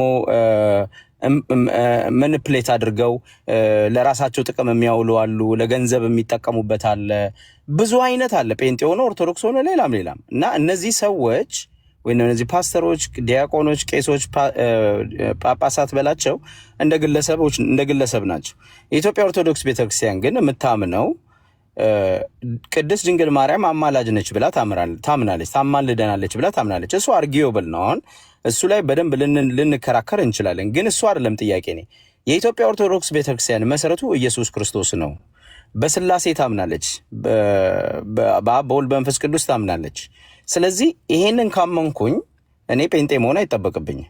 በቃ አንተም የምታምነው በኢየሱስ ክርስቶስ ነው፣ በስላሴ ታምናለህ። ስለዚህ ጴንጤ መሆንበት ምንም ምክንያት ገድላት አለ፣ መጽሐፍ አለ፣ እንደዚህ ያለ ዳዝም ያረ በየቸርቹ እኮ የራሱ ገድላት አለው። በየቸርቹ በየፓስተሩ የየራሱ ገድላት አለው፣ የየራሱ ቅባት አለ፣ የየራሱ ዘይት ይዞ የየራሱ የተሳሳተ ትምህርት ያስተምራል። መረጃ የየራሳችን ገድል። የትኛው ቸርች ምን አይነት ገድል አለን? ገድል ማለት እኮ ግዴታ የተጻፈ ማለት አይደለም። ይኸውልህ ሰዎች ገድል ለምሳሌ በቃል የሚነገር የእኛን ቸርች መተህ ታውቃለህ ሀብትሽ? ኤርሚዬ ይኸውልህ አሁን እኔ እንድታዳምጥ ወደ እኛ ቸርች መተህ ታውቃለህ? ቆይ ሀብትሽ እኔ በየቸርቻችሁ ገድል ምን ገድል ሲነገር ሰማህ? ለምሳሌ ሲያትል ከተማ ያለ መድኃኒዓለም የሚባል ቸርች የተወሰነ ጊዜ ሄጃለሁ። ምን ሲሉ ሰማህ? ለምሳሌ የየራሳቸውን ገድል ምን ሲሉ ሰማህ? አይ ሃይማኖት ሲያስተምሩ ነው የሰማሁት። እሱ አይደለም ያው ማልቀበለው ሐሰት ትምህርት የሚያስተምር ፓስተርም አላየሁም እዛ። እሱ አይደለም መተታቃለ ስላልከኝ ለምንድስል እንጂ ያቺ ሲያትልን መድኃኒዓለም እየወቀስኩ አይደለም። ሄጄ አውቃለሁ ልልህ ነው። በተሳሳተ መንፈስ እንዳትወስደው። ግን የገድላት የምልህ ምን መሰለህ፣ አሁን ገድላት ኢትዮጵያ ኦርቶዶክስ ቤተክርስቲያን ውስጥ የተጻፈ መጽሐፍ ነው። ከዛ ውስጥ የስህተት ትምህርት ተብሎ አንተ አውጥተህ እዚህ ጋር ታቀርበዋለህ ምናምን። አይ አንደርስታንድ። እኔ በኦርቶዶክስን በሚያጠለሽና በጣም የተሳሳተ ሃይማኖት አድርጎ ለማቅረብ ከመሄድ ይልቅ ለማስተማር ቢሆን ኖሮ ምናልባት እሱን እቀበል ነበረ። ትክክል ነው። ብዙ የምታነሳቸው ነገሮችን ከዚህ በፊትም አንስቻለሁ፣ እጋራለሁ። ከመጽሐፍ ቅዱስ ጋር ኮንትራዲክሽን አለው፣ ይጋጫል ከመጽሐፍ ቅዱስ ጋር ነው። እኔ እስማማለሁ ብዙዎቹን አንተ የምታነሳቸውን ነገሮች።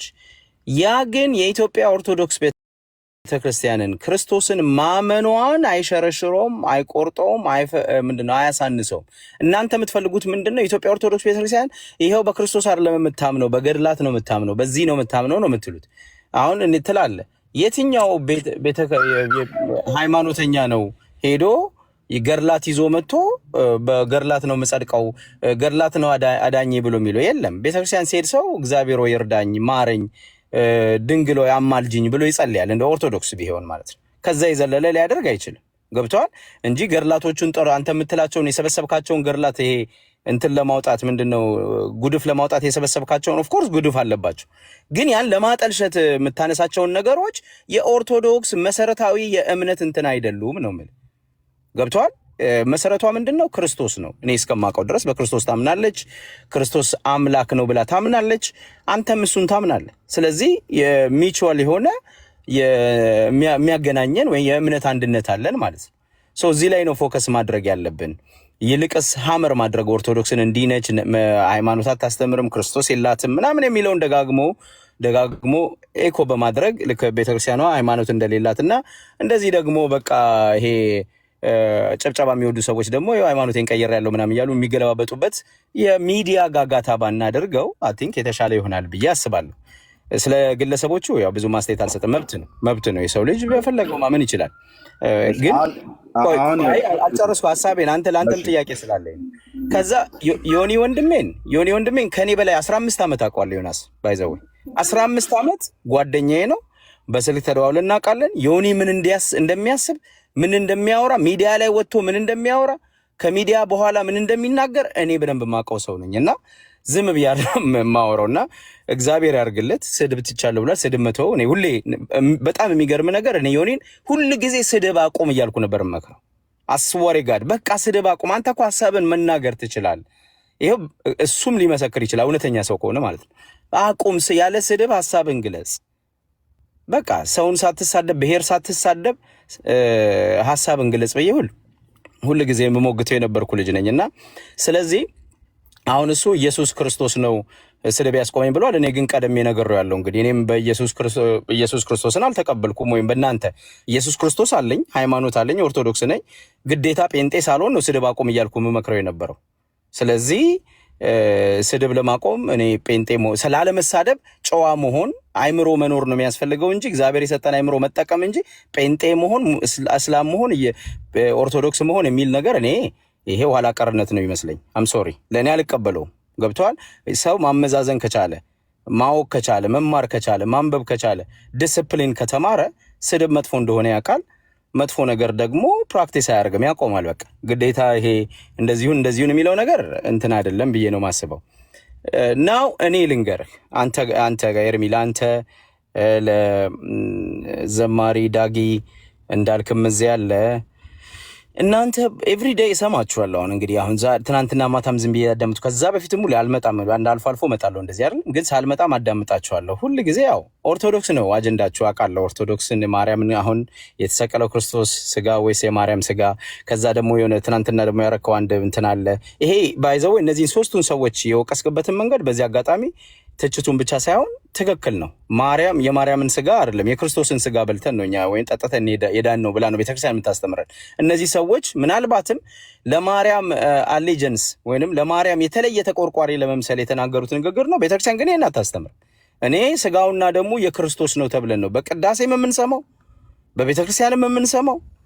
ስንማር የሚያደግነው እንደዛ ነው እና የተሳሳተ ትምህርት ሲነገር ትክክል አይደለም ተብሎ መስተካከል አለበት። ግን እነዚህን ሰዎች ሀብትሽ እዚህ ጋር ትቀጥላለህ። እንዳንድ ሚዲያ ላይ እንደሚታወቅ ኢትዮጵያዊ በኢትዮጵያ ፖለቲካ ውስጥም እንደሚናገር ሰው ኦርቶዶክስ እምነት ተከታይ ነህ። እነዚህ ሰዎች የአንተ አባቶች ናቸው፣ በእምነት ቆሞስ ናቸው። መካከል ላይ ያለው መምህር ነው፣ እኚህ ደግሞ ጳጳስ ናቸው። ይህንን ነገር በመናገራቸው ትክክል አይደሉም ብለህ ቤት ከፍተህ ተናግረሃል? ኖ ይሄው አንተ ቤት እኮ ተናገርኩ። አንተ አጀንዳው ያነሳው ላይ አይደል? ሀብታሙ አድምጠኝ፣ ልብ ብለህ ስማኝ። አሁን እንትና ማለት አምራት ዳዊት ከተማ አየለ እንትና መገርሳ እነዚህ ደግሞ ስም እየጠራህ እኮ ነው ያመጣህልህ። አንተ ስምን አይጠሩ ነው እኮ። እስኪ አንተ በመጀመሪያ ልብ ብለህ ስማኝ። አንተ መጀመሪያ እንዳንድ ሚዲያ ላይ እንደሚናገር ሰው እኔ ቤት የተከፈተ ቤት መተህ እዚህ ምንድን ነው የምትለው? አይ ይሄ ሰው እምነቱ ጴንጤ ነው፣ እሺ ስለዚህ የእኛን እምነት አንተ በምትለው አባባል እያሳጣብን ነውና እዚህ ጋር መጥቼ ቀለል አድርጌ ነገሩን ልለፈው ነው። ኦኬ። እነዚህ ሰዎች ከአንተ ይልቅ ቤተክርስቲያን ውስጥ የሚታወቁ ሰዎች ናቸው። ከአንተ ይልቅ ከማናቸውም ይልቅ ቤተክርስቲያን አፌ ናቸው አይኔ ናቸው ያገልግሉ ብላ ቆሞስነት የሰጠቻቸው መምህርነት የሰጠቻቸው ሊቀ ጳጳስነት የሾመቻቸው ናቸው። ስለዚህ እነሱ የጠጣኑ የምንበላው የምንጠጣው የማርያም ደም ነው፣ የተሰቀለችው ማርያም ናት የሞተችልን ማርያም ናት። ማርያም ቤዛ ነች ብለው ሲሉ በቃ ስህተት ነው። ይሄ ስህተት ነው በጣም። ግን ቤተክርስቲያን አትቀበልም አልከኝ አይደል? ኖ አዳምጠኛ፣ ቆይ ልንገርህ ኤርሚ። አሁን እኮ አታቋርጠኝ ብያለሁ ቅድም ሀሳቤ እንድጨርስ። ግን ከአንተ ጋር የምስማማው ማርያም አልተሰቀለችም። ፒሪየድ። ማርያም የክርስቶስ እናት ነች። ቤተክርስቲያን የምታስተምረው በማርያም ታማልዳለች ብላ ታስተምራለች። ኦንሊ ቲንግ ቤተክርስቲያን የምትቀበለው ማለት ነው የጌታ እናት ስለሆነች ቃል ኪዳን ስለገባላት ጌታ ተብሎ ይባላል እንጂ ማርያምማ በቤተክርስቲያን የምንማረው ጌታ ሲሰቀል የስቅለቱ ዕለት እግሩ ስር ቁጭ ብላ ያለቀሰች እናት ነች ተብሎ ነው የተማርነው እንጂ ማርያም ተሰቀለች የሚል ትምህርት የለም። እና ይሄ ወንድማችን የአፎ ለምታ ይሁን የእውነቱን ተናግሮ ይሁን እንግዲህ መጥቶ ማብራሪያ መስጠት አለበት። ይሄ መምህርም ማለት ነው ማርያም ተሰቀለች ያለው መምህር።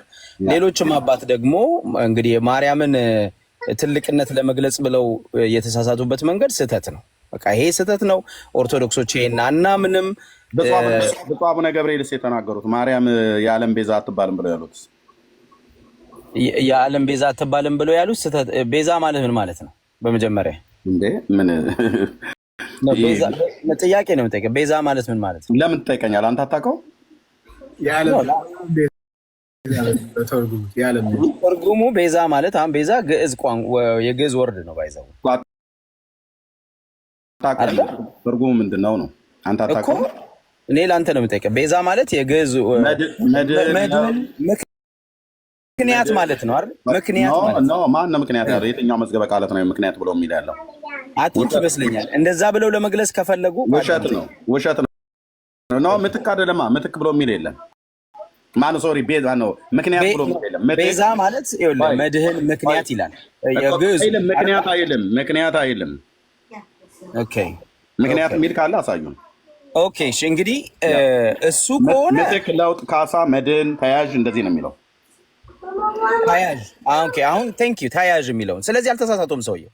ማርያም ተያዥ ልትሆን ትችላለች። ቢኮዝ በኦርቶዶክስ ቤተክርስቲያን ማርያም ታማልደናለች ብለን ወደ ክርስቶስ ታማልደናለች ብለን እናምናለን ማለት ነው። ስለዚህ እሱ ጋር ልምጣ መረጃው ጋር ከመሄዴ በፊት ማለት ነው። አሁን እሳቸው ተያዥ የሚለውን ነው ማለት ተያዥ ማለት አማላጅ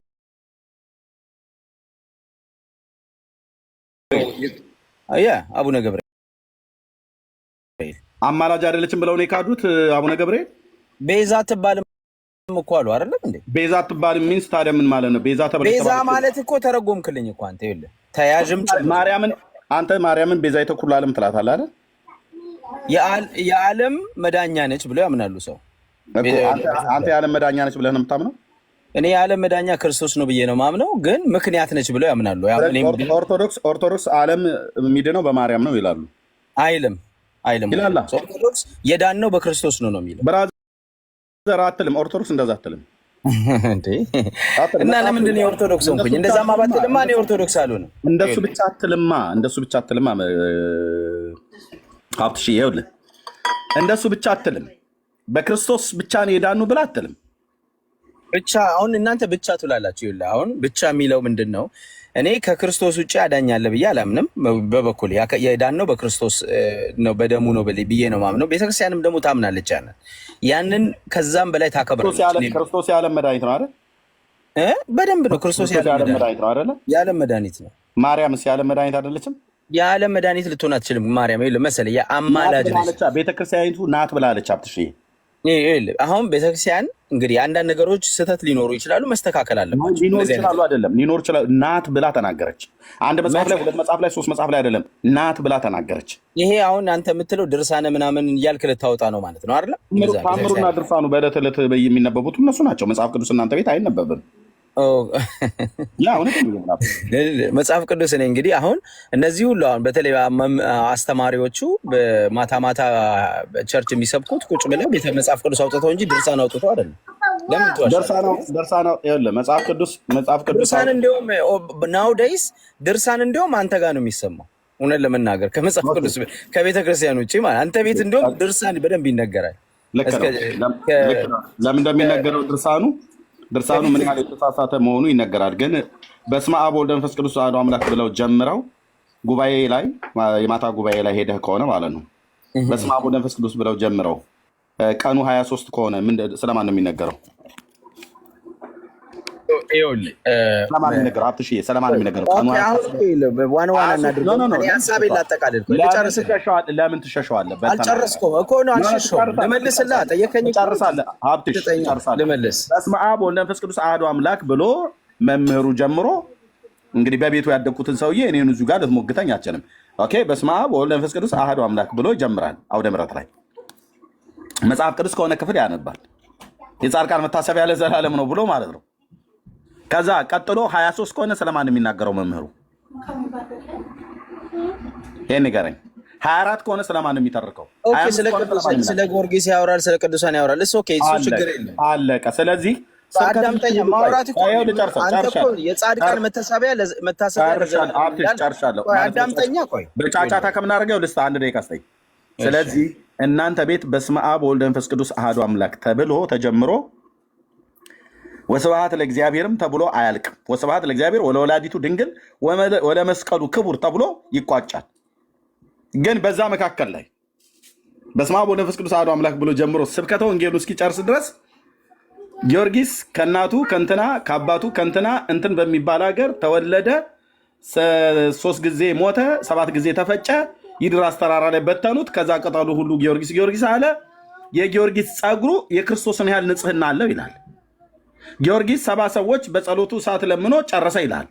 ከዛ ደግሞ ጊዮርጊስ አሁንም 50 ሺህ ሰው ሰይፍ ይዞ መጥቶ እኔ ኃያሉ ጊዮርጊስ መጣሁላችሁ እያለ ወደ መንደራቸው እየገባ 50 ሺህ ሰው የሰው አንገት በገጀራ ይቀነጥስ ነበር ይላል። ይሄን ነው የሚነግሩ። ይህንን ሰው የአዲስ ኪዳን ሰማዕት ነው ብለው የሚናገሩት።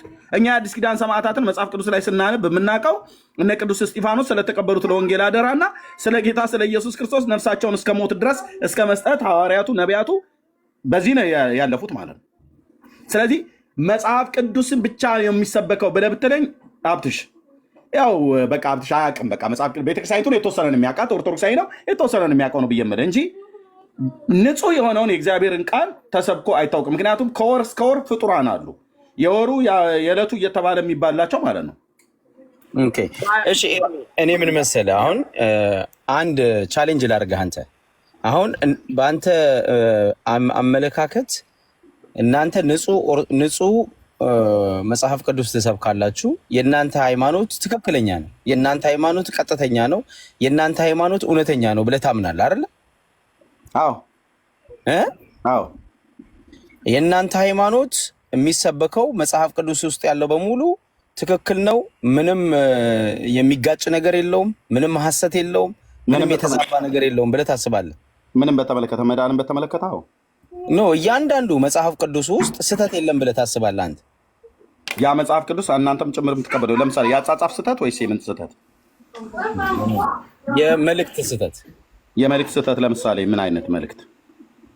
የመልእክት መጋጨት የለውም ብለህ ታስባለህ? መጽሐፍ ቅዱስ አምጣ እስኪ የተጋጨ ብለህ የምትለውን ክፍል። ኖ አይ ለእኔ እየጠየኩህ እኮ ነው ጥያቄ። አምጣ። የለም ነው ብዬ የምልህ ካለ አምጣው እናየዋለን። ያንኑ አንተ የምትቀበለውን መጽሐፍ ማን ያስወጣው? የገባውን ሰው ወንድሞች፣ እንደገባ ታስወጡ እንጂ እንዴ! እና የገባው ሰው እንደገባ ተቀበላችሁት እኮ። ምን ሆናችሁ ነው? ማን ያስወጣው?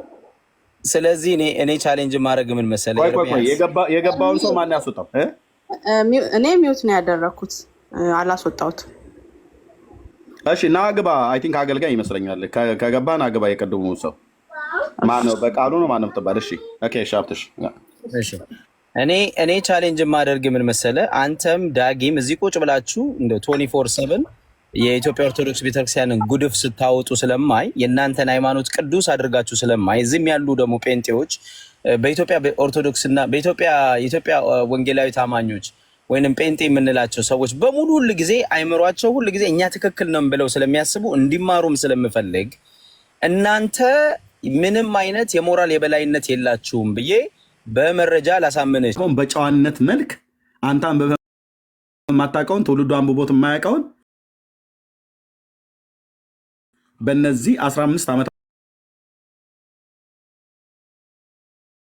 ዓመታቶች ውስጥ ያነበብኳቸውን 3% እንኳን አላሳየኋችሁም። 3%፣ ግማሹ ፖለቲካዊ ጉዳይ ስለሆነ አገራዊ ጉዳይም ስለሆነ እሱን ትቼው 3% አላሳየሁም። እና ራሱን ፓትርያርኩም እንዳሉት እኔም ሆንኩ ሌሎች ወንድሞች እናቶች እንደተናገሩት መጽሐፍቶቹ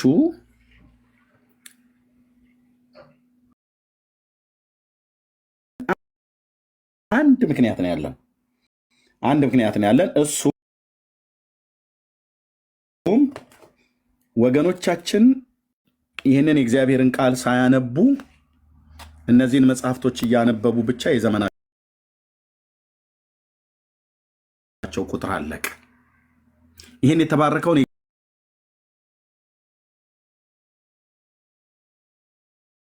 የእግዚአብሔርን ቃል አንድ ቀን ሳያነቡ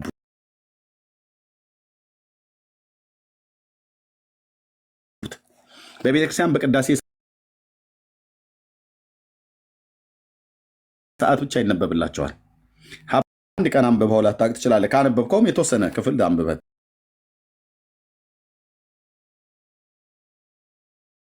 ታውቅ ትችላለህ።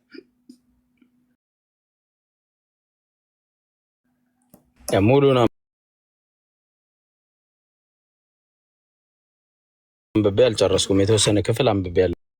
አሁን መሰለህ ከሰማሁ በእነዚህ ላይ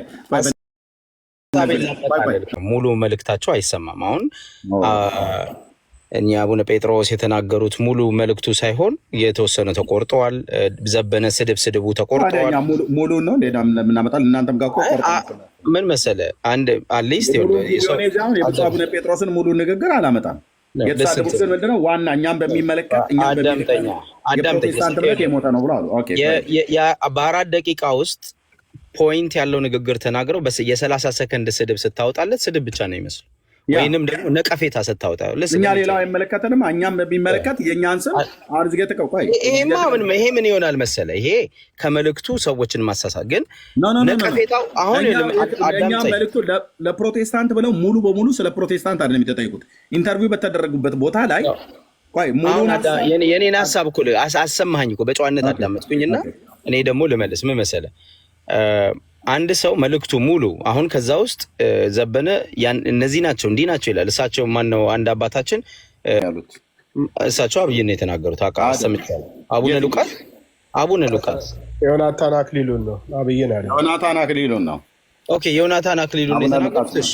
እኔ አብይን መስለኝ የተናገሩ። ኦኬ ዮናታን ተናገሩ። ይሄ ዱርዬ ምናምን እንደዚህ ብለው ተናገሩ አይደለም። ቤተክርስቲያንን ደፈራ አሉ። ኦኬ ትክክል ነው አይደለም ብለን ጀጅ ልናደርግ እንችላለን። ዮናታን ግን ምን ብሏል ስለ ኢትዮጵያ ኦርቶዶክስ ቤተክርስቲያን? ተመሳሳይ ነገር አላጣጣለም። የኦርቶዶክስ ቤተክርስቲያንን ተመሳሳይ ንግግር ተናግሮ አያውቅም። ኦርቶዶክስ ቤተክርስቲያን ምን አጣጣለ? አዳምጠኛ። ኦኬ አሁን ላዳም ነው እስናሮ እንዲ ዮናታን ብቻ አይደለም ምን አጣጣለ? ዮናታንን ስሙን ከጠራ ያጣጣለውን ንገረኝ። ልጨርስልህ። ቆይ አዳምጠኝ። እኔ አንድ ሰው አይደለም እኮ ምንድነው የኢትዮጵያ ወንጌላዊ ቤተክርስቲያን አማኞች መድረክ ላይ ቁጭ ብለው የኢትዮጵያ ኦርቶዶክስ የአባቶችን ድፍረታቸውን እኔ ዛሬ እዚህ የመጣሁት ምን መሰለህ ኤርሚያስ፣ አሁን እዚህ 1000 ምናምን ሰው ተመልካች አለ አይደለም? እየነገርኩህ ነው። አንተ ዳጊ የኢትዮጵያ ኦርቶዶክስ ቤተክርስቲያን ላይ ጥያቄ እያነሳችሁ መጽሐፍ እየገለጣችሁ ገድላትን እየገለጣችሁ የኢትዮጵያ ኦርቶዶክስ ቤተክርስቲያን እምነት የላትም ከመጽሐፍ ቅዱስ ውጪ ናት፣ መጽሐፍ ቅዱስ አትቀበልም ነው የምትሉት አይደለም? እኔ ደግሞ ይሄ መጽሐፌ ነው የምትለው አንተ የምታነበው መጽሐፍ ቅዱስ በሱ ቻሌንጅ ላድርግህ እኮ ነው እያልኩ ያለሁት። አድርገኛ ቀጠሮ ስጠኝ። ወደ ሜዳው እንግባ።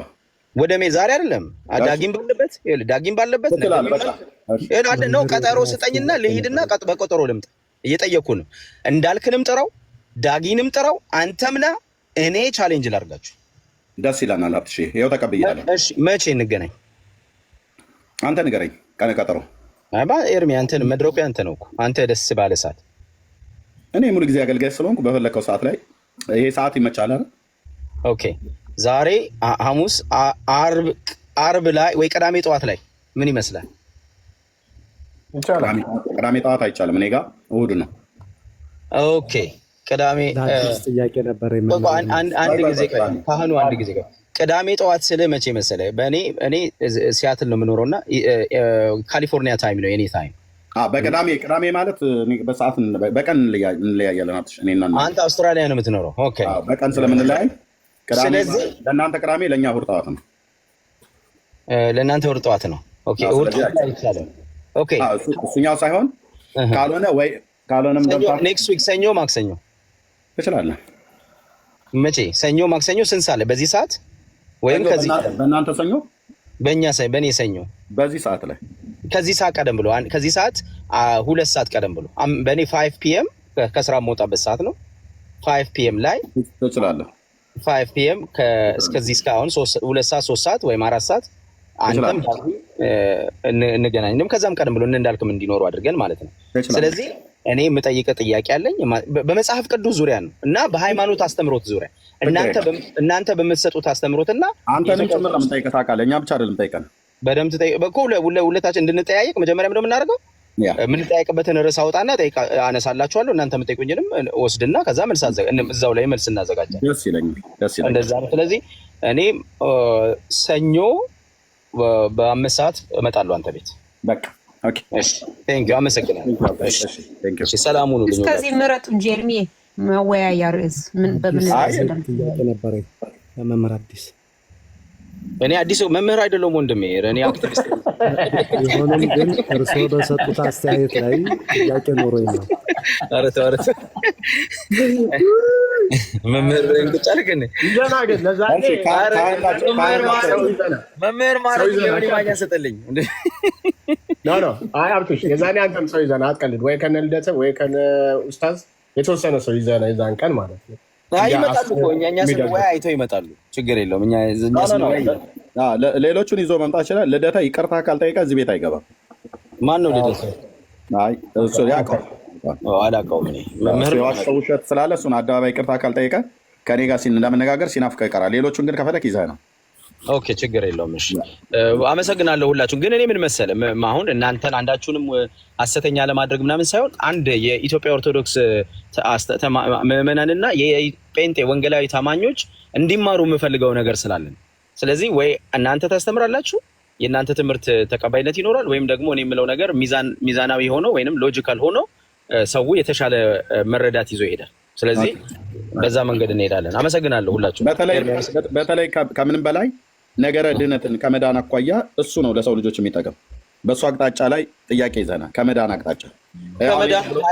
ከመዳን አቅጣጫ ከሃይማኖት አቅጣጫ ከሁሉም ነገር ነው ማነሳቤ። ለምሳሌ የፕሮቴስታንት እምነት አስተምሮት ላይ ሊሆን ይችላል፣ የመዳን ነገር ሊሆን መጽሐፍ ቅዱስን ራሱ እኔ አሁን መጽሐፍ ቅዱስ አምናለሁ፣ ኦርቶዶክስ ነኝ ብያለሁ። ግን መጽሐፍ ቅዱስ ውስጥም ያሉ ነገሮችን የኮንትራዲክሽን ያላቸውን አምጥቼ ይሄና ይሄ ይጋጫል። በጣም ወገኖች እዚህ ያላችሁ ወገኖች ወደ ቲክታክ ሪፖርት ብታደርጉ ይሄን እያደረጉ አሁን አንተ እያወራህ አንተ አይደለም 2 ጊዜ ሄት ስፒች ምናምን ነገር ብሎ የሚል ሪስትሪክሽን መጣልኝ። ኦርቶዶክሳውያን እናንተ ወደ ቲክቶክ በመጮህ የምታስቆሙት ሚዲያ የለም። ዩቲዩብ ላይ 66,000 ፎሎወር አለኝ። ቢያንስ እንደው ጥቂት የዛሬ 5 ዓመት ጥዬው የመጣው ዩቲዩብ ላይ ፌስቡክ ላይ ከ100,000 በላይ ፎሎወር አለኝ። እዚህ ጋር ሪስትሪክሽን ስላስደረግ ሄት ስፒች ብለህ ስላልክ ምኑ ነው ሄት ስፒች?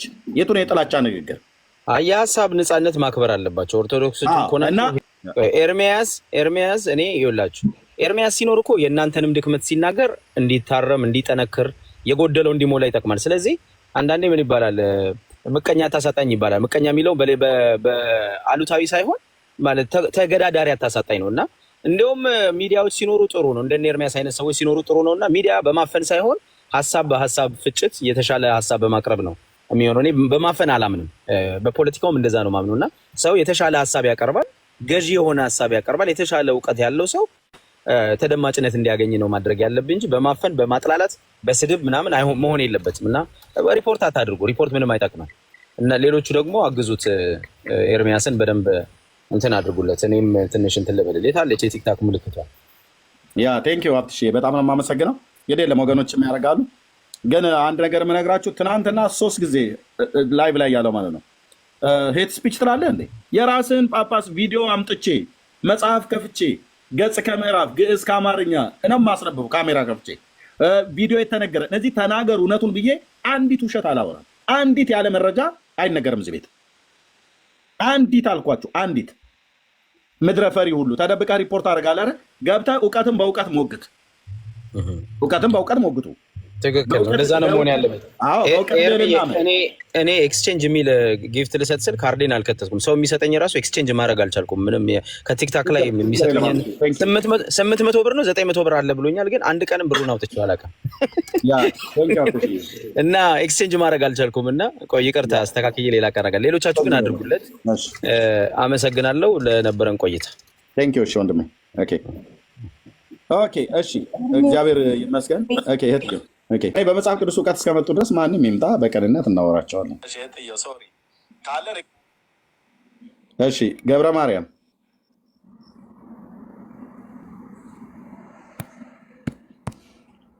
ኦኬ እሺ። እንግዲህ ምንድነው ቴንኪው ወገኖች። እቺ የቲክቶክ ምልክቷ ናይስ ናት ተብሏል እና እሷን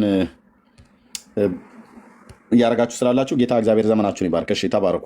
አሁን እያወራ ሁለት ሬስትሪክሽን ወንድሞች ናቶች እንደምን የፈሰሰ ይለዋል። በዕብራውያን መልክ መጽሐፍ ምዕራፍ 10 ቁጥር 19 እና 20 ላይ ምንድነው ብሎ የሚለው?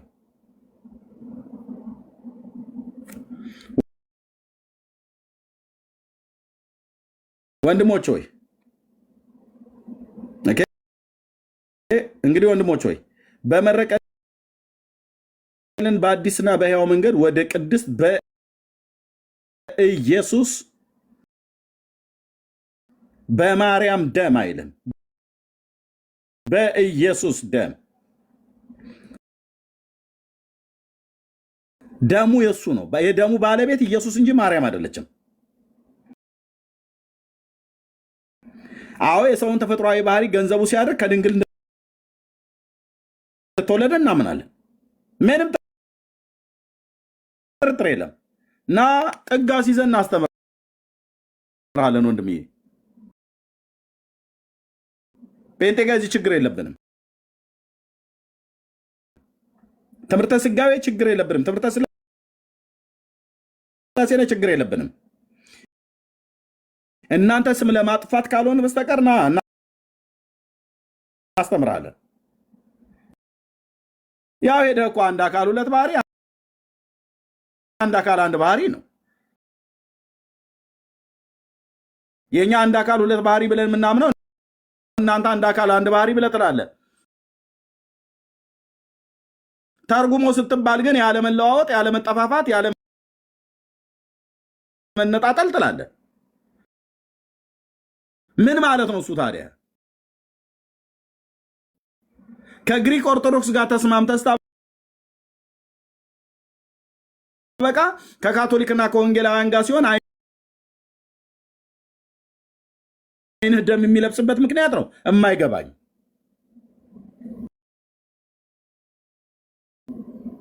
እሺ ደሙ የማን ነው? የእግዚአብሔር ልጅ ደም ነው። በኢየሱስ ደም በመጋረጃው ማለትም በስጋው በኩል ስጋው የማን ነው? በስጋዋ አይልም፣ በስጋው የስጋው ባለቤት የማን ደም ነው? የክርስቶስ ደም ነው። ኖት